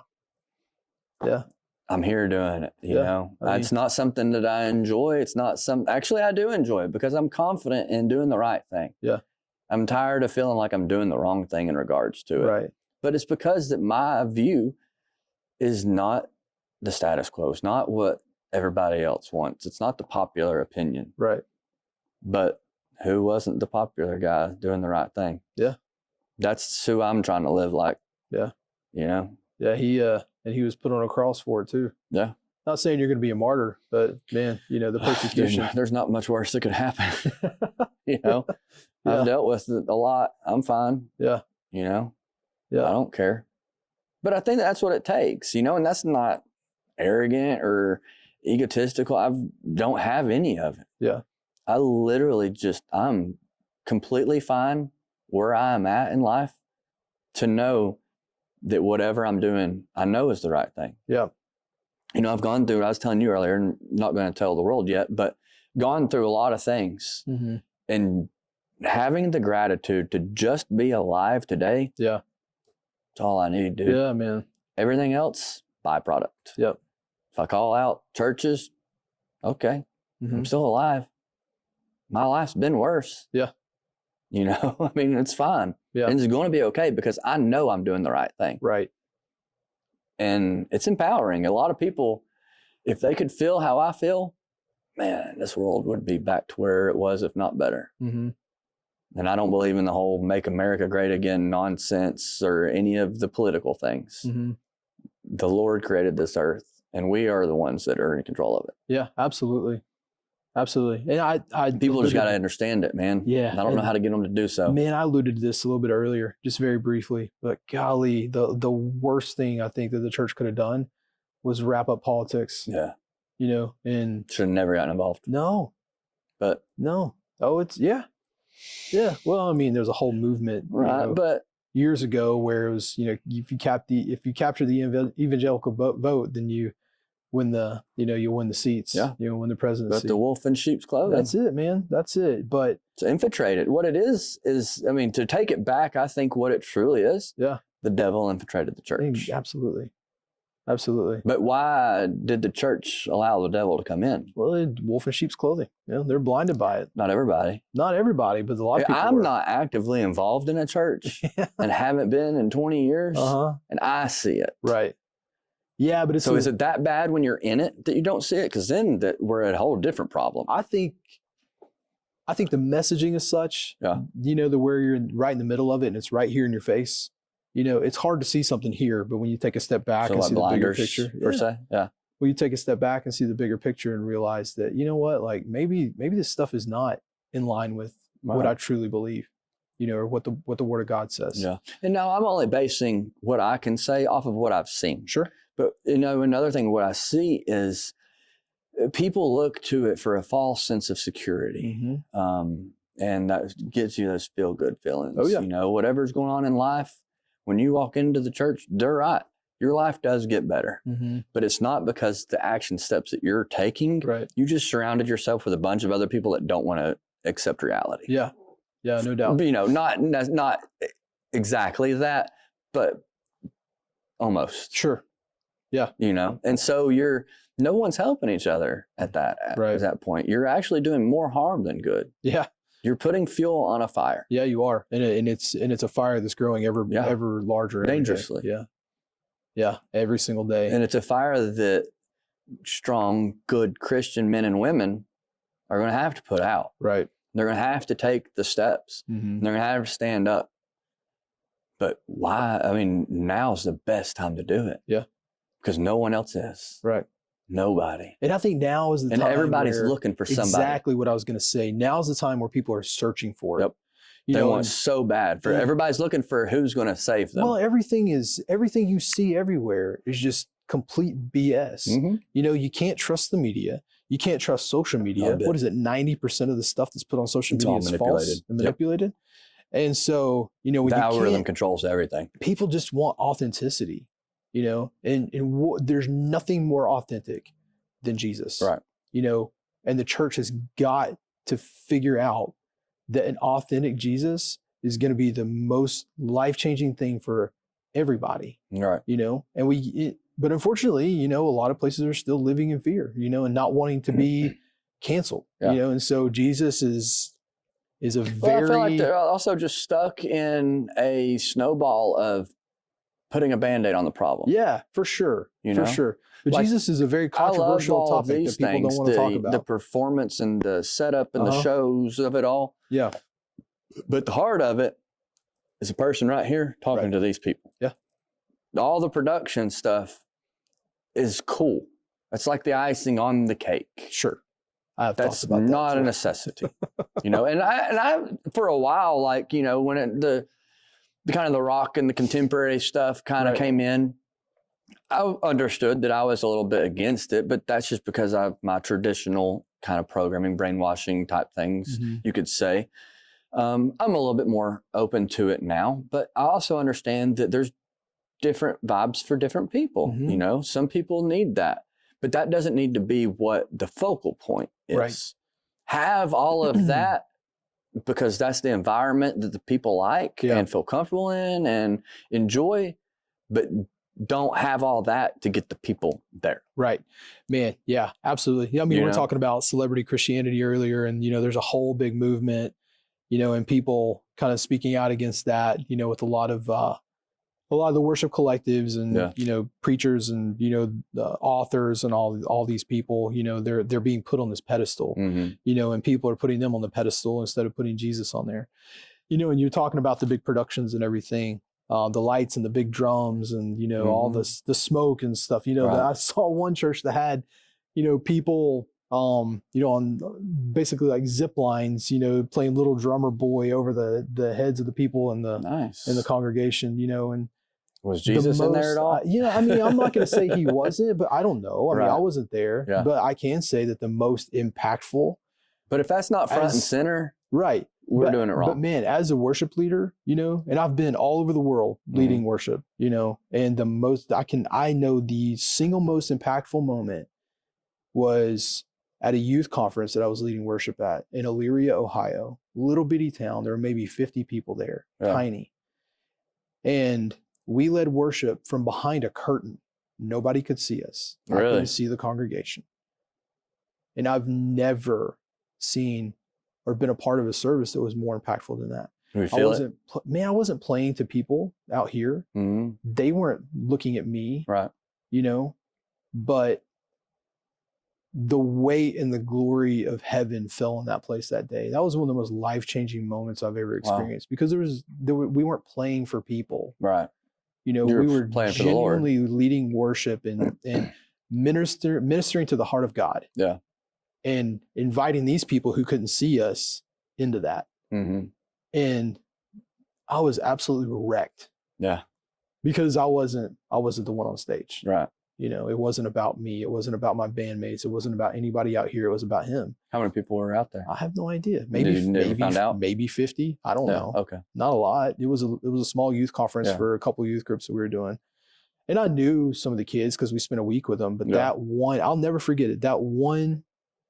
That one service changed my perspective on all that forever because I really experienced, like, it was cool. There was some feel good moments. Yeah. Well, not even just the emotion of the feeling, man. I felt connected. Yeah.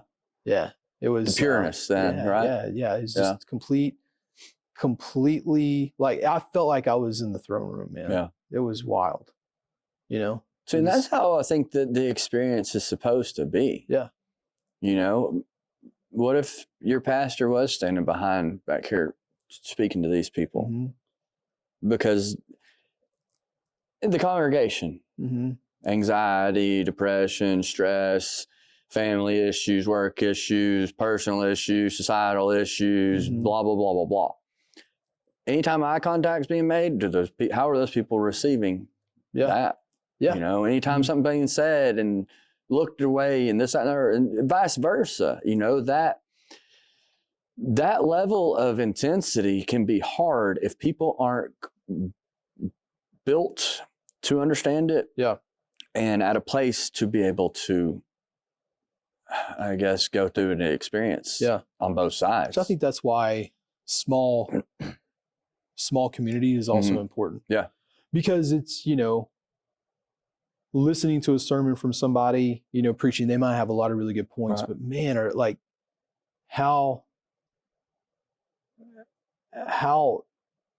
can you really let them in if you're not in deep covenant relationship with them? Whereas, like this group of guys I keep referring to, those guys, specifically 4 or 5 of them, know me so well. Yeah.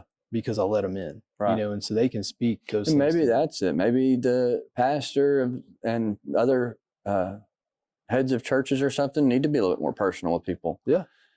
Because I think that, like, that celebrity Christian type thing that you speak of, a lot of people look up to their pastor and expect them to just live the flawless life. Right. And that's not true. Yeah. And I don't know that I don't know that, especially, this is a large church, I have no idea how many people come here. Right. But a pastor at a church this size is not going to be able to have covenant relationship with everybody here, Right. but they could with 5 or 6 people. Yeah. And those 5 or 6 people could with 5 or 6 more. Right. But I think it's really crucial for leaders, to have that community with people that are able to speak directly into their lives and call things out when they see that it's not going well. Yeah. Or like maybe goes against, what the word says. Right. And again, I think it's a lot of really good intentioned, or people with good intentions or well-intentioned people that they're in leadership positions, and so I don't know that a lot of it is intentional manipulation or anything like that. Right. But I think that a lot of it is there's this inaccessibility, and when you somebody was saying this on a podcast I was listening to, you have 2 ships out at sea, and one is on a direct path going, you probably know what I'm talking about. One's going a direct path this way, and one of them might turn like 2 degrees to the right here. And right now you're kind of going along together, right, and you feel like everything's right. But, after a while you're separate and separate. Hundreds of miles. So it could be that you're just a little bit off course, right, and you don't notice it until it's too late. Yeah. But without having people checking your course all the time, you're not going to be able to stay on course. I think too, the people in the leadership roles, how they take care of themselves. I look around and see some of these pastors and other leaders in churches and areas. They don't take care of themselves. Right. Overweight, not in healthy relationships, not doing good in community, this, that, and other, but they're supposed to be serving the Lord and leading people. Yeah. It just doesn't resonate with me very well. Yeah, man. How they let themselves go, right, but then telling everybody else how to not let themselves go. Right. Yeah, I get that. I'm a very, very huge advocate of you got to lead by example. Yeah. And if you're not being the example, you're not leading at all. You can't expect people to do things you're not willing to do yourself. Right. Exactly. That's a true leader is gonna model that. Yeah. And I think that, if you had, let's say a pastor, and we're just going to use here for an example. Sure. Obviously it's not. A pastor here that, has had a revelation or has seen this podcast and kind of checked them a little bit, had an aha moment, whatnot, and was a little overweight and maybe not doing things a little here and there that they should be. Well, they come in and they talk to their congregation, say, you know what, we're all going to do this together. I'm going to start getting physically fit. And I'm going to bring you all along with the journey so that you can hold me accountable. Yeah. And you're going to see the discipline that I'm building. And I'm going to be the example for you all. And anybody that wants to show up here at such and such day, at such and such time, we'll do it together. Yeah. What kind of kickoff is that going to start? Oh man, that's gonna show the discipline. It's gonna build trust. It's gonna build community. Right. In a relationship. Yeah. That would be. Oh yeah. Golly. The people that are afraid to start on their own. Yeah. Now have a community to do it with. Yeah. And it's being the right kind of example for the Lord. Yeah. What do you think the Lord would do in return? I think that he would bless Probably those relationships. Be really rewarding. I think he would do all kinds of really incredible things within that. So that's where we're at with people not taking the action. They're praying for all these things to happen. But maybe God's just saying, sure, you got to put in the work too. Yeah, move. I promise you, anything you want, I will provide. Yeah. Go. Yeah. Go. Yeah. Why are they just sitting still? Yeah. Yeah. It's not going to happen in any other way. It's not. Yeah. Look at what the past 4 years have done. Yeah. They've prayed. Yeah. They've hoped. They've not done anything else. Where are we going? Yeah. Something has to change. Yeah. And I don't know what exactly it is, but in regards to Jesus and faith, people better start asking themselves some hard questions. Yeah. And put the societal thoughts and the easy ways to the side. Yeah. Not have the conversations at the bar or partying or whatever. Have the conversations where they really need to be had. Yeah. I don't know if it's going to happen. I see potential. Yeah. For it. I struggle with any generation older than us really being open to it much. And I fear that because I feel like they've been manipulated and lied to more than us. Yeah. We have seen it and understand. And I would hate to know that so many people potentially be blind in their faith unknowingly and through very, very, very meticulous works of the devil. Yeah. You know, and we're told that it will happen, but nobody wants to believe that. Right. They'll believe the good. They won't believe the bad that's happening. Right. I think our generation is in a very interesting place. Yeah. Because,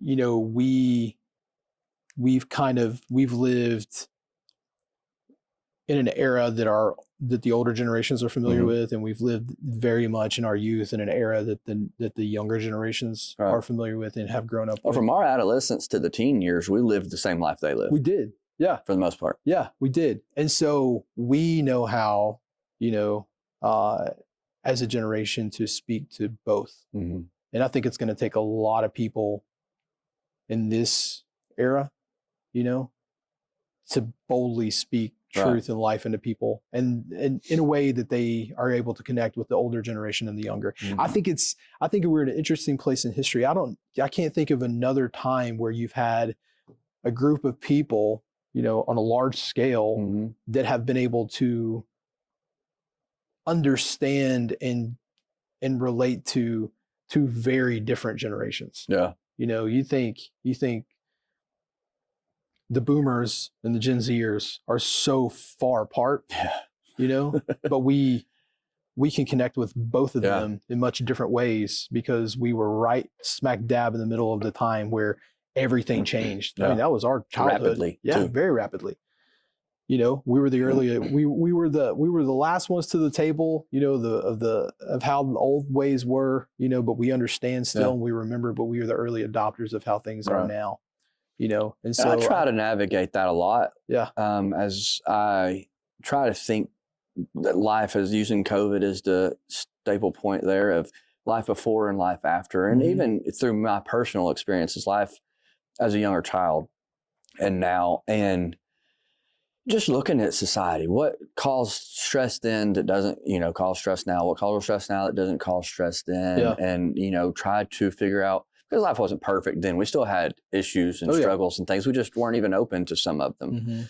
You know, so trying to look at it backwards from that lens versus just a lens of then. Also with now, present lens, and try to look forward through that lens as well. Navigate all of that together to say, okay, well, these are the issues that we're having now. This is what worked back then. This is what we didn't do then that resulted in this now, and trying to use that as the forward lens and figure out how to push something moving now to at least start getting our standards back, our culture back, start with just some morals and values and a community that then we can create whatever we want to. We could have a society that doesn't pay tax, that doesn't have to work our entire lives away, and every other thing that people hate. We could eliminate all of that as soon as we start working together. Simple. And that part of history, I believe. And it's attainable because within, you know, just hundreds of years, none of the life that we have now, and definitely none of the problems, were even in existence. And thousands of years have lived, regardless of what you believe. We know that for sure. That amount of time passed prior. Why are we letting a small little gap destroy everything? When we know, we're aware. I think it's because people have been so conditioned to not realize the power that we have, especially in numbers, you know, and especially if we come the Lord's together. Supposed to do for us. Yeah. Weird, isn't it? Yeah. How many people don't have that? Yeah. Well, they'll have faith in something that they can't feel, touch, see, even consciously know. Right. But they won't have any faith in themselves. Yeah.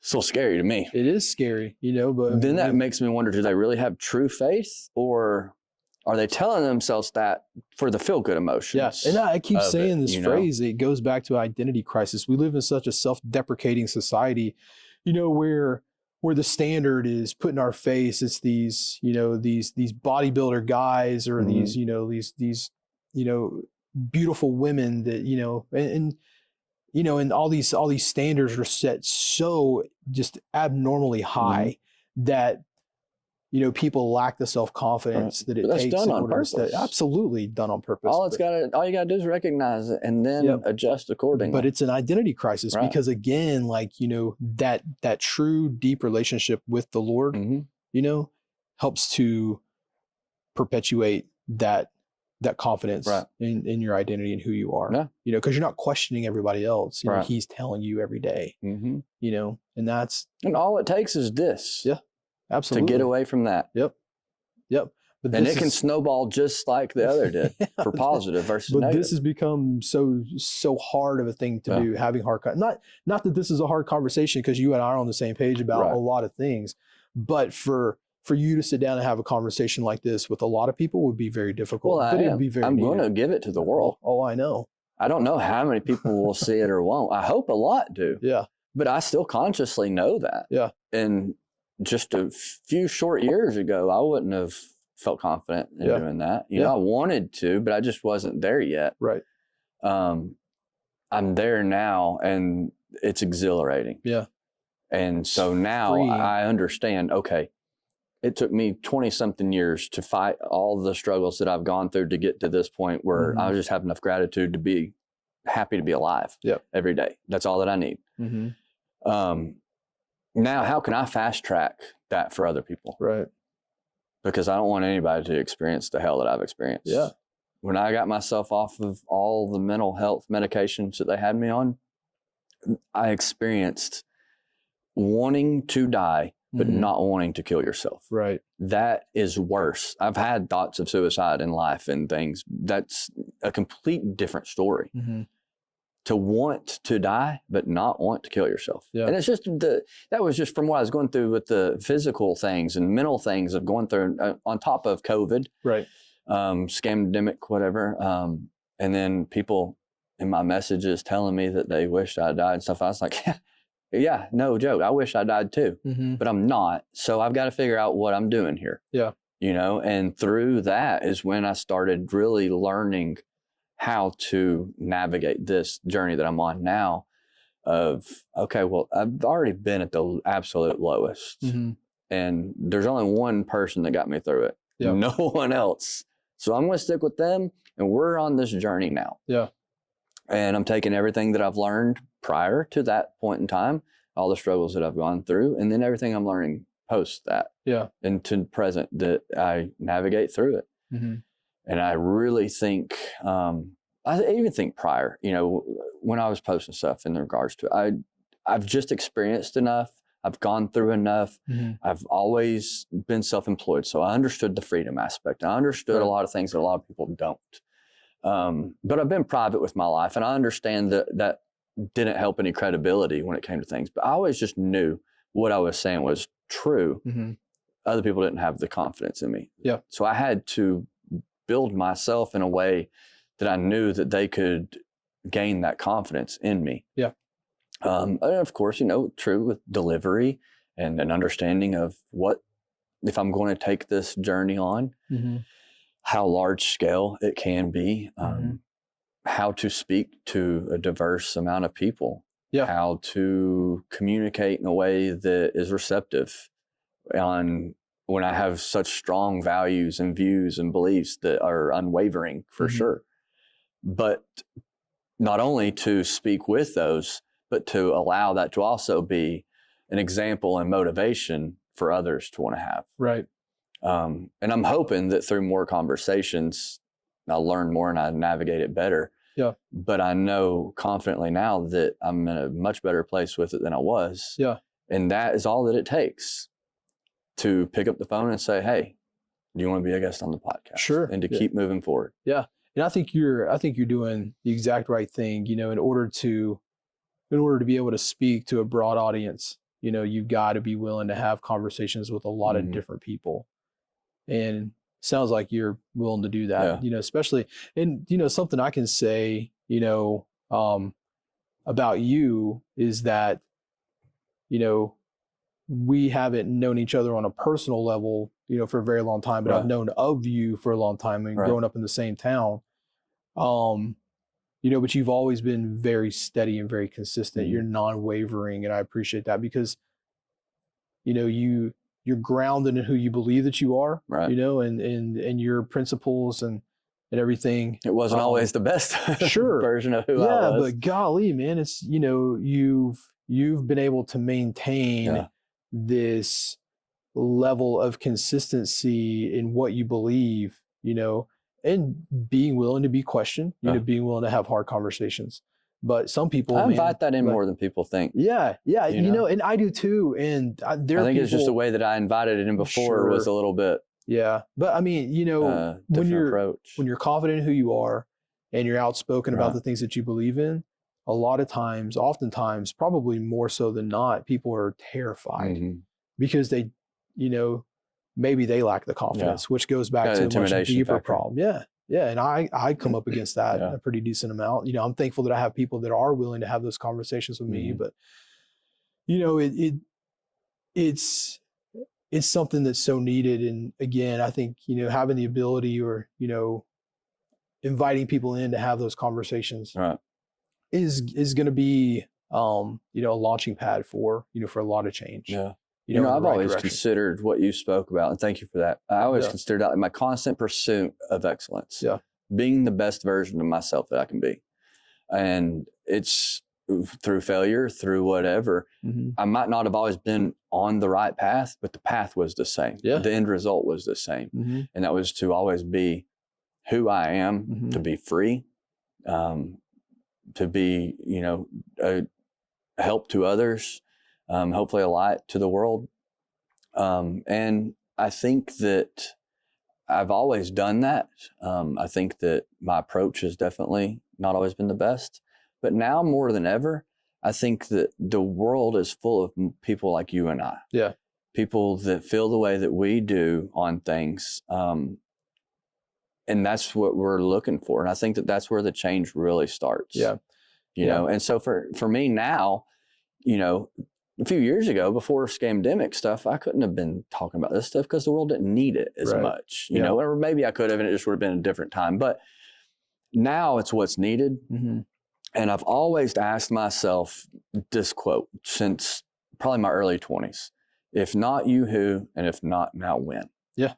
On everything. And that it started as, through business and things as an entrepreneur, that if it's not me, who's doing it? And if I'm not doing it now, when am I going to? Right. And so as through entrepreneurship and my struggles in life and the journey I've been on and the person I've built, that same message resonates into the mission I have now of trying to help others. Yeah. Because I've been blessed with the ability to go through what I've gone through to get to where I am and still be asking myself every day, if not you, who? And if not now, when? Yeah. I know this term is used a lot in politics, but I agree with you. I think there's a silent majority of people like me and you who recognize a lot of issues, and just got to take the muzzles off. Yeah. And maybe they don't know how. Yeah. See, I used to take pride in being a part of the silent majority. Sure. Until I realized that it was just a manipulation to keep us silent. Right. We don't need to be silent. No, we don't. We don't, because you got a very loud minority out there. And that minority is tiny. A lot smaller than people realize. Less than 15%. And that's all of the extreme leaning on both sides agenda parts. Like less than 15% of the population is what's controlling that.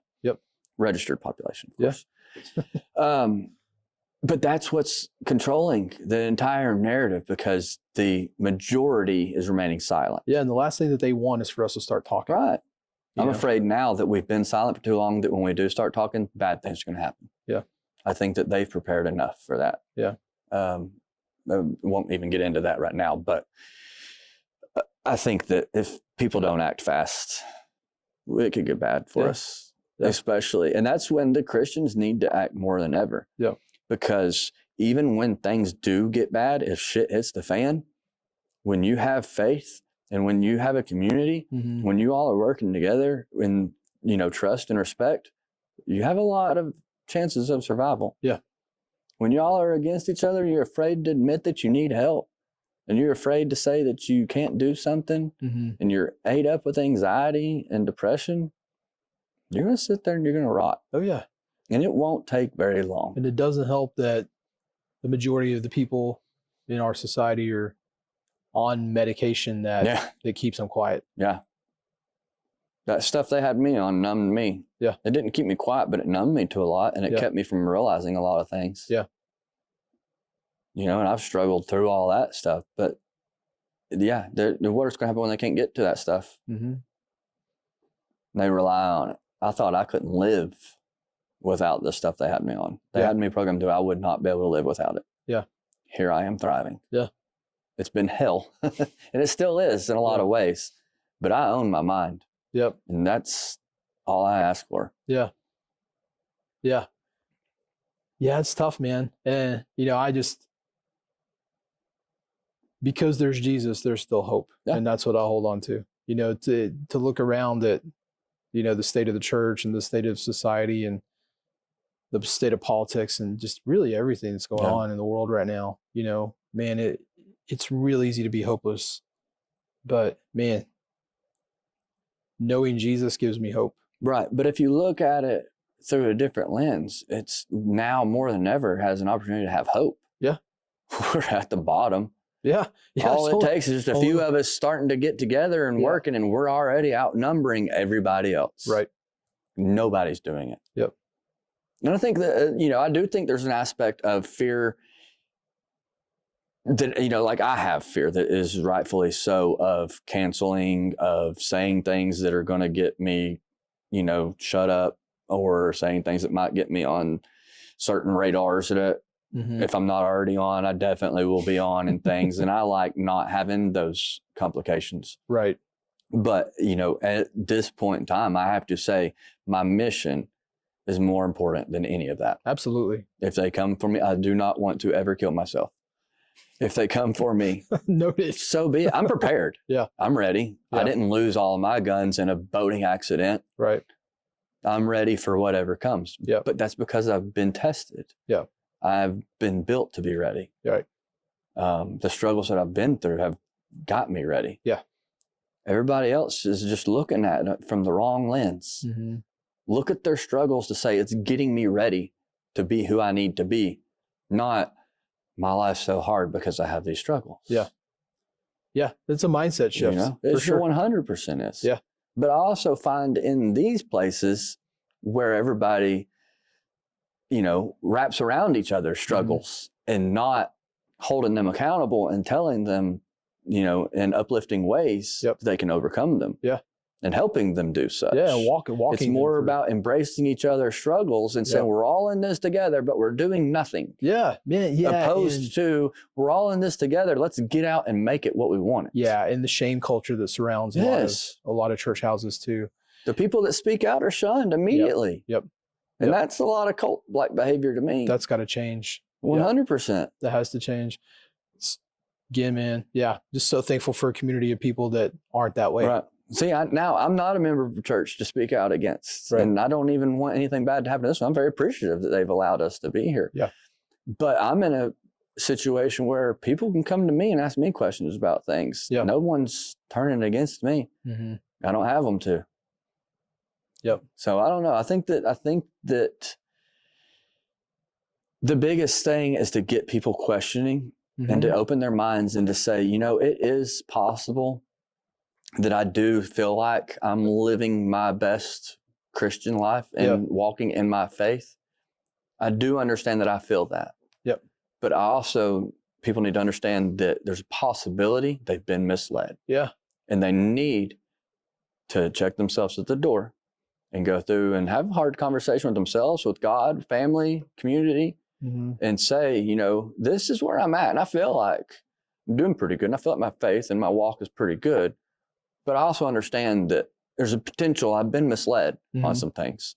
Maybe the conversation with yourself and your community and whatnot, you start to navigate that and get people conversating about things and saying, it does say this. Because go back into our history, we don't know what's true and what's not true anymore. Right. So we're also going the same things off of the Bible and how many times it's been interpreted and, the languages that it's been converted to, and then different religions and things. So we have to go down and just say, well, these are the bases that we know. Yep. We're going to start here. And then together in the active pursuit of finding the answers, we find the answers. Yeah. Why not seek them? Yeah. What's so wrong in that? Why are so many people afraid to seek the answers? They don't want to seek them. They'd rather sit and listen. Well, because seeking takes action. And, we've been. But so does getting their asses out of bed and here. That's fair. But God, especially when some of them have an amount of kids that's ungodly and who knows what else going on and things. It's not easy. No, it's so if you're going to get here, make the trip worth it. Yeah. But taking action, when we've been so programmed to just be lazy and spend 10 hours a day on our phones, just here's where it is too. I think Facebook or whatever. I think that people have it to get here. Yeah. It's when they get out of here. Right.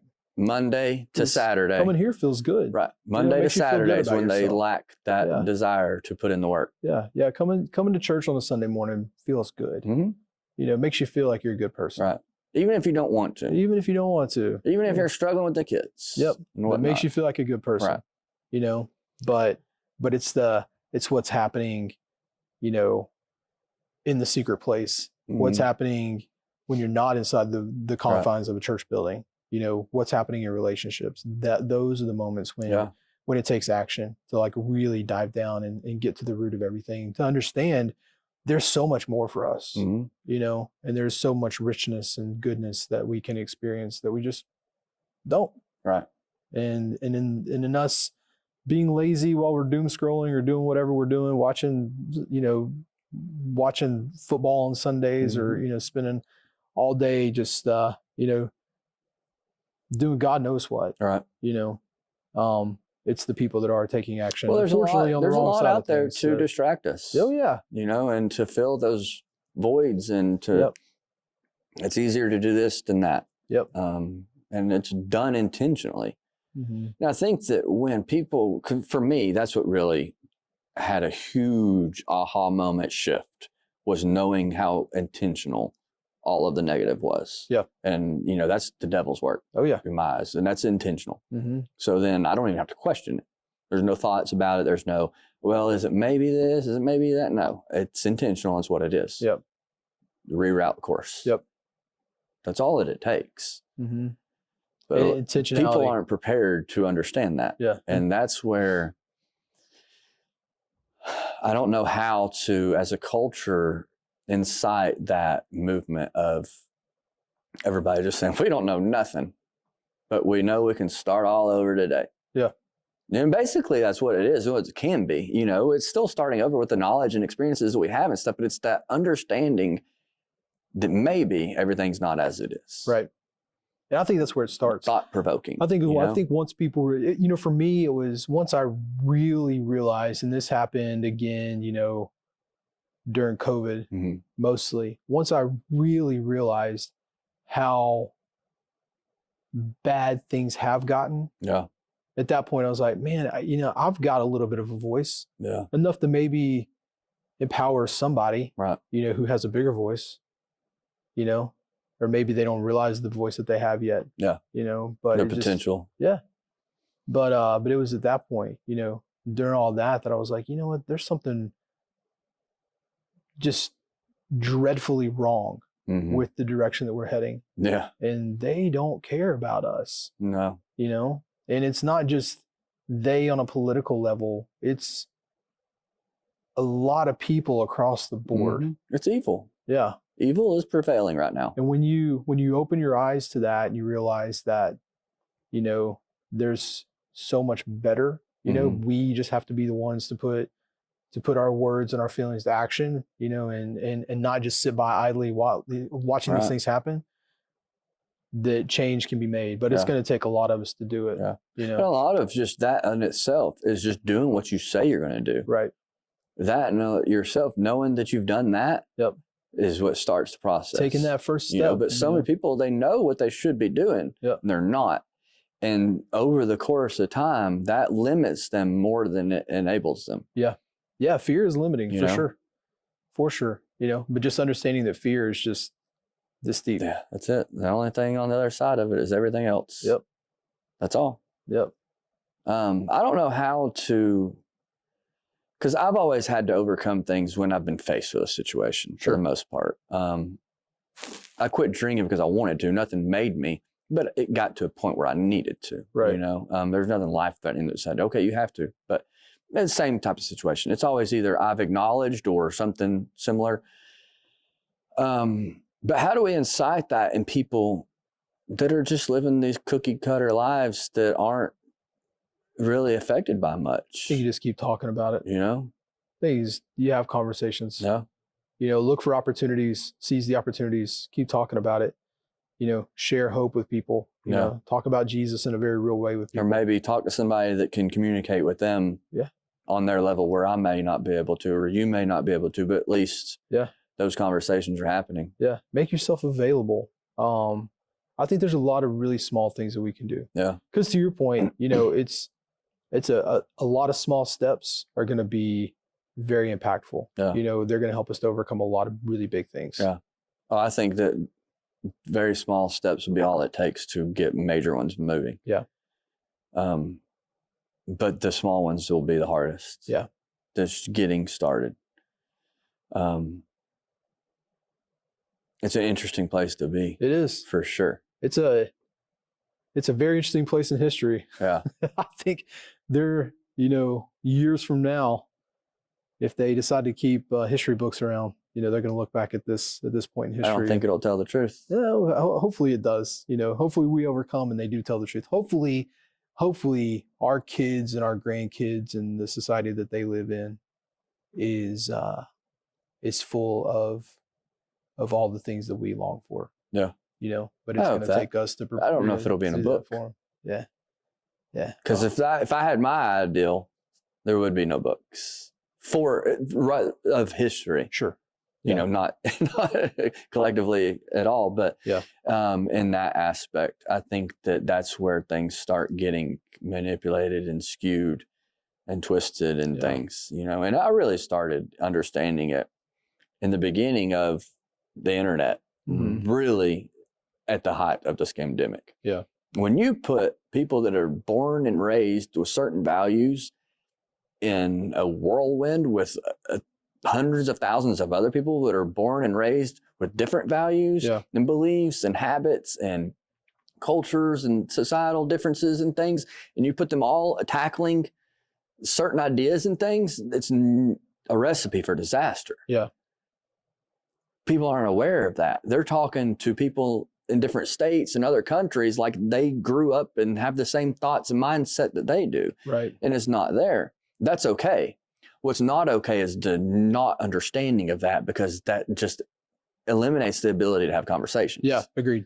You know, and so people have to be a little bit more humbling and self-aware and selfish or selfless and say, you know, okay, I need to look at this through their eyes, be a little empathetic towards it, you know, and say, well, how am I having a conversation about how traffic should be on Facebook with somebody that's never even driven a car? You don't have the right ingredients to even have that conversation. Right. But people are infatuated with having those conversations. And the people that have never driven a car have a lot of opinions about it. They sure do. You know? But and vice versa. You know, it's just the understanding of people aren't understanding how diverse society really is. I mean, I drove down here. I didn't take the interstate, so sometimes I like taking a scenic route just to see areas I've never been to and stuff. My grandmother grew up down the road or lived down the road. And so I had traveled over this way. I'm not trying to give our exact locations. Traveled this way a lot, but from certain area to here, not so much. So I just kind of navigated other areas and stuff. And like, I got off the course that I normally go on, Yeah. and it was like I entered a different world in just 2 miles Yeah. in this area around here. Yeah. And the poverty that I saw and the wealth that I saw, the way that people live. And so I do that a lot to get a feel of how things are. Because if you stay your everyday route, going where you're going and doing what you're doing, you're not going to see what life is like outside of that. Right. Yeah. You have to intentionally and forcefully go out into the world and look at it with the eyes eager to learn and say, okay, well, I thought I had it figured out, but this might be a little bit wrong. Yeah. Because there's still people living like this. Yeah. You know? Yeah. People aren't doing that. No, they're not. This thing says that, we have to believe. Yeah.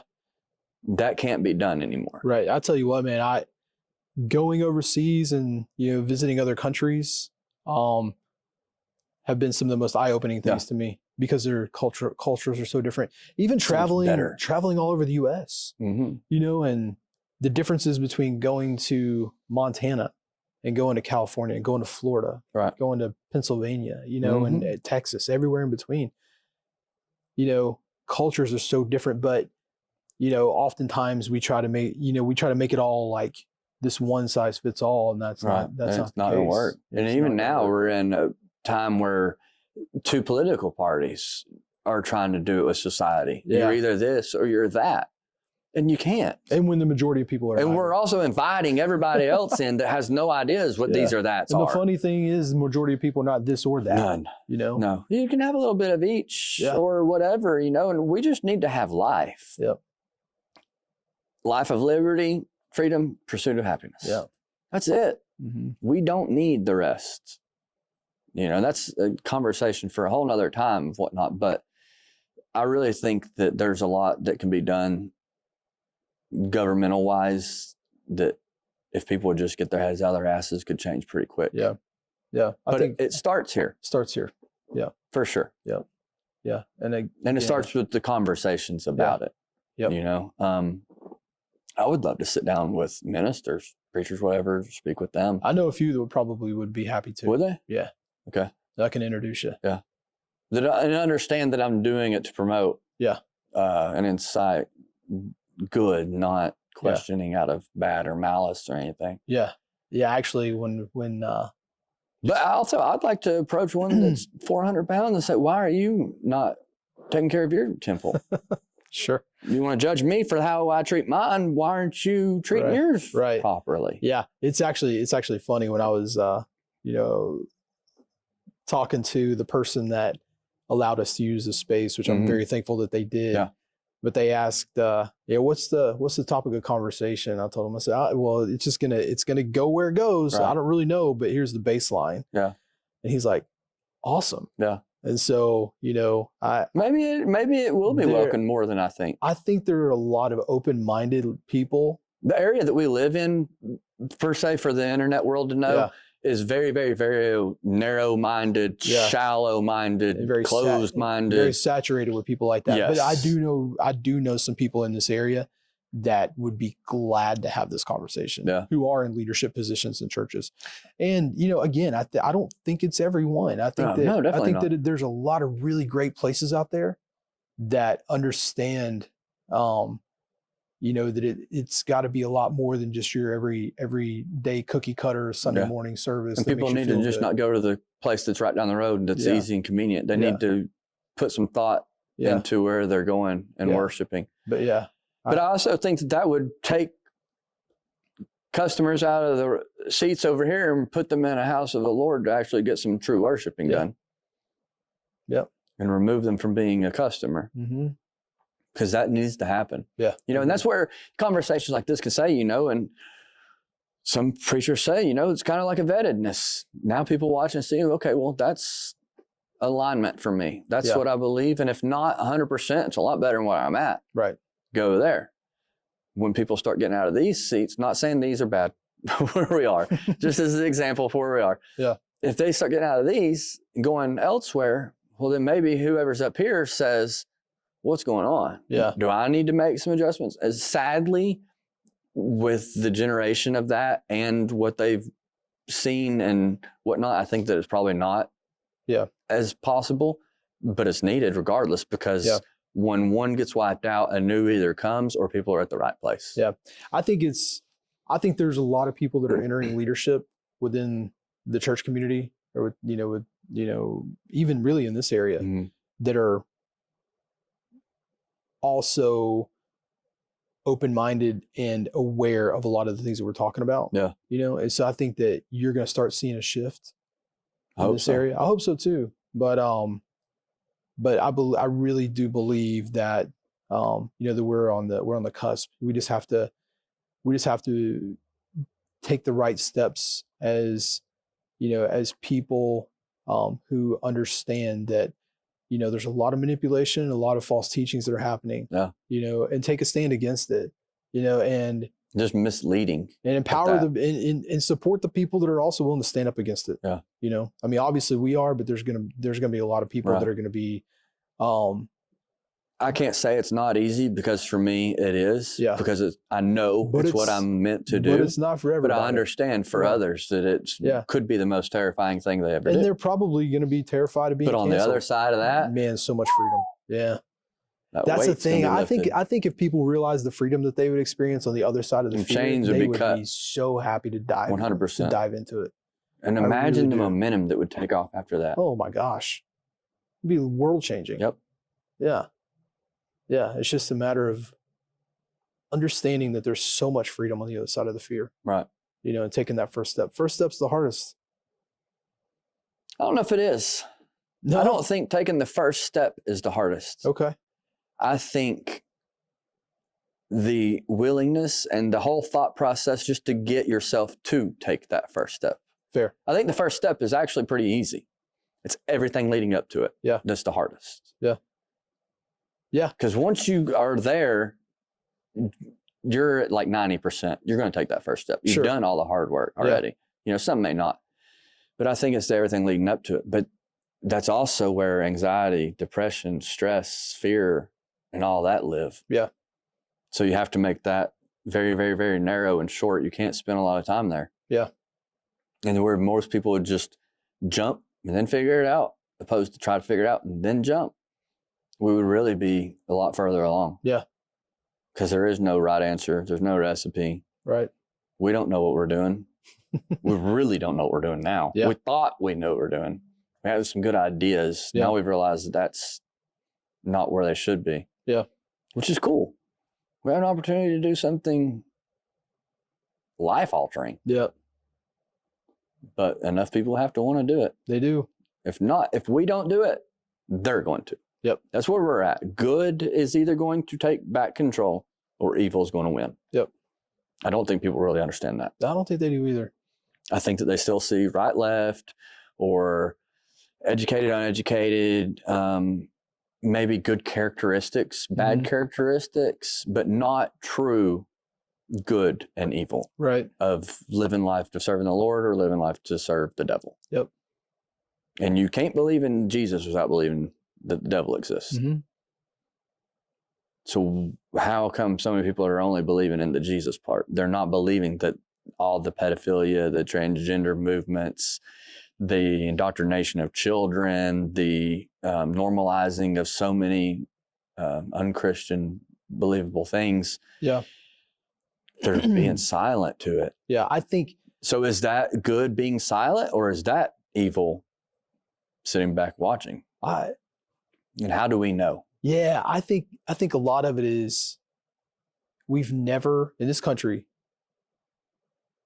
I don't think we've ever dealt with the height and the magnitude on a large scale of how evil the world can be. And so people are afraid to admit that, things are happening. Perfect example, when World War II. I was going to ask if you would think that this was worse than that. Yeah. When the Nazis were putting the Jews in concentration camps and, killing them. From what we know about. Yeah, from what we know about. We know about the history of World War II. Sure. And I've been to Auschwitz and Birkenau, and experienced them, man. It's a dark place. Yeah. But there was a reporter that came back. But for some reason, we only heard one side of that history story. That's fair. I want to know what the other side is so that I can at least make my own judgment. Sure. You know what I mean? Yeah, but the point I'm not saying that what was done is right by any means. right. But I want to know why we didn't know anything else. Yeah, but the point I'm getting to is there was a reporter that came back that reported that to authorities in the U.S. Yeah. And the U.S. was like, no, that can't happen. Right. People aren't that evil. Yeah. They can be. Oh yeah. You know, the absence of Jesus, man, it's a dark place. You know, I got involved in dark some place. school board stuff a few years back when some things, and the largest thing that you would hear about it is that's not happening in our area. Yeah. That's only happening out west, and it is happening here. Yeah. But my argument is, why are you okay with it happening somewhere else in our country as long as it's not happening in your home? Right. Yep. That's how it comes here. The fact that it's happening at all is a problem. Yes. You know. So why are these good men and women being tolerant as long as it's not affecting them here? Right. Do we fight for our children only in our own community, or do we fight for our children in our own country? Yeah. Do we fight for our children in the entire world? Who's drawing the lines, and where are they drawing at, and who's getting the memo with it so we know what to do? Again, I think it's people just being uncomfortable. Yeah. You know, it's very uncomfortable to do the right thing. Yes, for sure. You know, it's very uncomfortable to do the right thing a lot because there's a lot of fear that surrounds, you know, speaking out against pedophilia or human trafficking. We're going to renormalize that. This area, so my wife and I, we've done a lot of work with anti-human trafficking organizations. We're actually involved with one locally. Nice.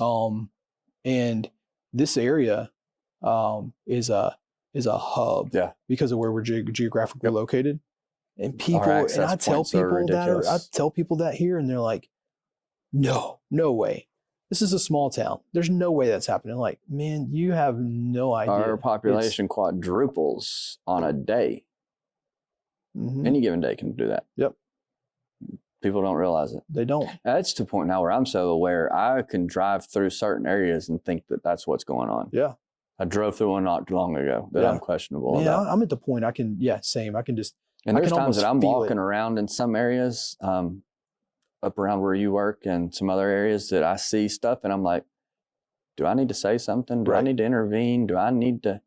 And I sometimes I'm guilty of feeling, guilt and saying, I feel like I should have done something and I didn't. Right. But then I'm also guilty of, well, what if I would have tried to do something and I was wrong? Yeah. And that's a tough place to be in. Yeah. I would rather be wrong.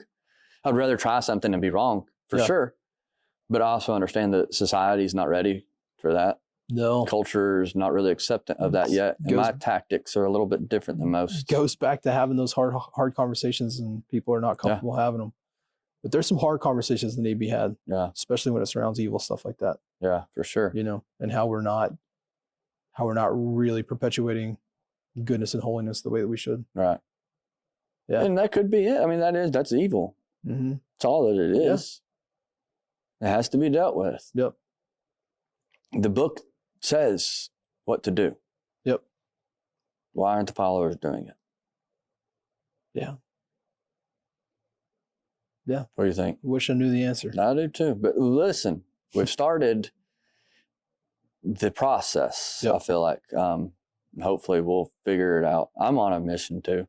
I have nothing else to lose. Yeah. I mean, what's going to happen? Yeah. I can't think of anything that can happen to me that's worse than what's already happened. Yeah. Or a world that we could live in that's worse than the world that we live in now. Yeah.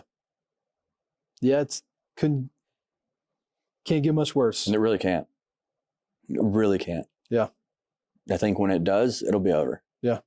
I think that's how worse. That's the only worst that we have. Mm-hmm. And it's to the point where if I have an escape plan and will continue to make it better, that I will leave this country if it gets to a point. Yep. But until that point, I'm going to fight for it. Yeah. I'm not going to fight for the way that it is now. I'm going to fight for what it should be. Yeah. And what it's supposed to be. Yeah. And not even just our country, but society as a whole, culture, the world, God's creation. Yep. It's not limited to geographical locations. Right. We're not limited to certain things that we're told about. Right. We're here. We can do whatever we want. Mm-hmm. As long as we believe that. Yeah. you know, and I think that's where it starts, is the belief. Yep. That why so many people can come to places like this and not have that belief is very sad to me. Mm-hmm. Because this is where you're supposed to get it. And this is where it is watered, and where the growth happens, and where you do strength training for it. Yep. This is where you perfect that, not where you just come and sit in its glory. Right. I don't know what to do with that. Yeah. Not telling everybody to stop going to churches. Right. No, I think it's important. Maybe put them in check. I think everything needs to be in check. Yeah. I think everything, and I mean, I'm talking, I go to doctor's offices that need to be in check. Yeah. You know, governmental things. Oh man. All things. I think that society and culture as a whole has got way off course. Agreed. Yeah. I just about every time I go to a doctor, I question them. Yeah. You know? I've been dealing with some medical stuff lately, and it's the most aggravating thing. Right. So I didn't have been self-employed. I lost my health insurance in 2009. When, if you liked your health insurance, you got to keep it. That didn't work out. Yeah. So I didn't have it until 2020. Wow. And then March of 2020 is when this pandemic happened. Shoo. So I'm just now really getting to address some things that haven't been addressed, and on top of things that have happened recently. And it's a weird environment, but it's what I see when I go into these offices and things is it's a lot of regulation and control and things. And then it's also a lot of culture. Mm-hmm. They don't care. You don't get treated kindly anymore. You have no personal feeling of relationship anywhere that you go. Mm-hmm. Customer service is horrible. And that's a complete culture shift, the way that people treat each other. Yep. But they look on here and see people getting by with it and think that it's okay to do out in the world. Mm-hmm. It's not. No, it's not. And when I've intentionally started, people that are around me or with me sometimes don't always like it. But I've started having those hard conversations. If I'm somewhere out in public and I see somebody doing something that, you know, I don't agree with, or that should maybe be said something to, I've started saying something. Yeah. I try to do it in the most polite and tactful manner possible. Same thing if I have horrible customer service or somewhere. I'll use this as an example. I went to a somewhat fast food restaurant and went in, I'll say it's Subway, to order a sandwich. And the guy had 6 of them started and was making them. I was just standing there minding my business, doing my thing, letting him finish up. There was no one else in the store, by the way. Yeah. Then when he got done with those, he started 2 more. And I said, "Excuse me, you do see me standing here, right?" He's like, "Yeah, sorry, I got to get these online orders done first." I said, "So you have to get the online orders done before the real life in-person order. I have to stand here and wait until you're done with the people that are too lazy to come in here and order their sandwiches." Yeah.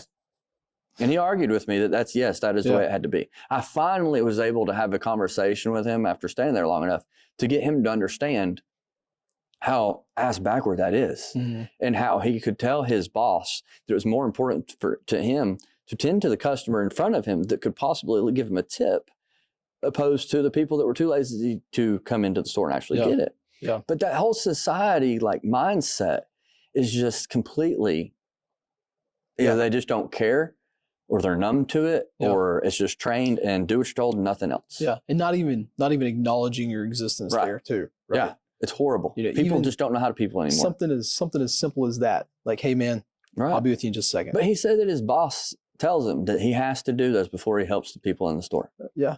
That's and fine. I'm like, well, this is what, and I know the boss because I've built a few of them for them. And I said, "You tell that person this, that my tip is going to you for your service. Those people aren't, because most don't tip when they're doing it in that way.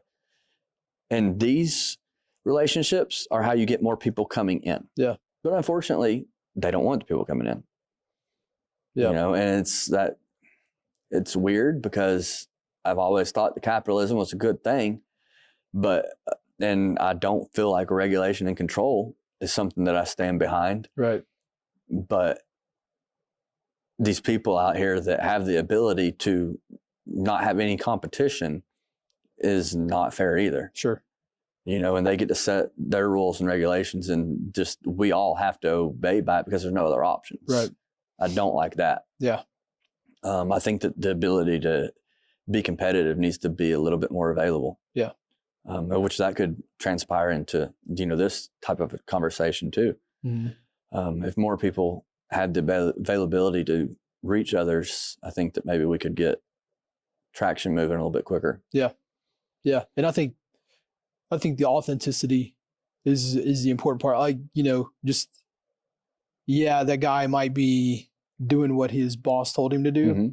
but just, hey man, I see you there. I'm really sorry to be with you in just a minute. Like that, that authentic interaction, Right. letting you know, like, hey, I see you. Yeah. Well, hopefully he will after Hope so. to the next person, because I had that conversation with him to truly care about letting him know why that's important, versus maybe someone else that would have been like, you know, angry at him and just screaming and yelling, you got to take care of me because I'm here right now. Yeah. And then he's just like, no, I don't want to talk to you people, because every time you come in here and you see me doing this, you're angry. Yep. Hopefully the next person that came in at least got a hello, welcome. Yeah. And then you guys say, watch me make a bunch Yeah. of But I mean, like, even here, just the, hey, I see you. Hey, welcome. You know, that can go a long way. Acknowledgement is a lot. That's huge. And it's the stepping stone for anything. Yeah. Absolutely. It's huge. It's huge. It just feeling seen. Yeah. You know, it can make the difference in so many people's lives. Outside of social media. Yeah. Man, where and I think that's why people are so addicted to it, because they feel seen there. You know, because they have an opinion. They're going for those dopamine hits as quick as they can, and they're getting them, but they're falling immediately too. Yep. And that's not where you need that at all. No, you need it here. Mm-hmm. Yeah. And hopefully that more people will see these and start hope. Yeah. If not, I'm going to enjoy the process along the way. Well, there you go. I have nothing to lose. Enjoy the process, man. That's Or right here it says love the process. There you go. Man, let's wrap this up. Alrighty. We've talked for a while. Hopefully the people will want to watch it. Yeah. I don't know if I'm going to edit it a whole lot, or probably won't edit anything out, but I don't know if I might do part 1 or part 2, or just let it be the full length of entirety. Yeah. I don't know. Yeah. Well, we'll review it and go from there, but definitely I appreciate you doing this. Oh man, thank you for having me. It's an honor to be here. It's an honor for you to ask me to be a part of it. And, hopefully people will, be empowered to have hard conversations, I hope so. Inside the church and inside their family and within themselves. Within themselves too. Yeah. Golly, we don't even talk about that a whole lot. It starts here. Yeah. It has to. You have to get comfortable with yourself before you can be comfortable with someone else. That's true. And that's in the good and the bad, all of it. Yep. And I hope that maybe this will inspire some other people to have these kind of conversations. Yeah. And if you can put me in some contact with some people that want to have it. Yeah. If people like to see this, I don't care if they like to see it or not. It's what they need to hear. Yeah. So we'll put it on the internet for them to see. Well, hopefully they listen. Yeah. Yeah. If not, it's available. Yeah. One day. Yeah. Cool, man. Well, man, thank you. We'll wrap this up, and I don't know what's next, or who's next, or where's next. We'll figure it out. Yep. Oh man, and I need to stretch my legs. Dude.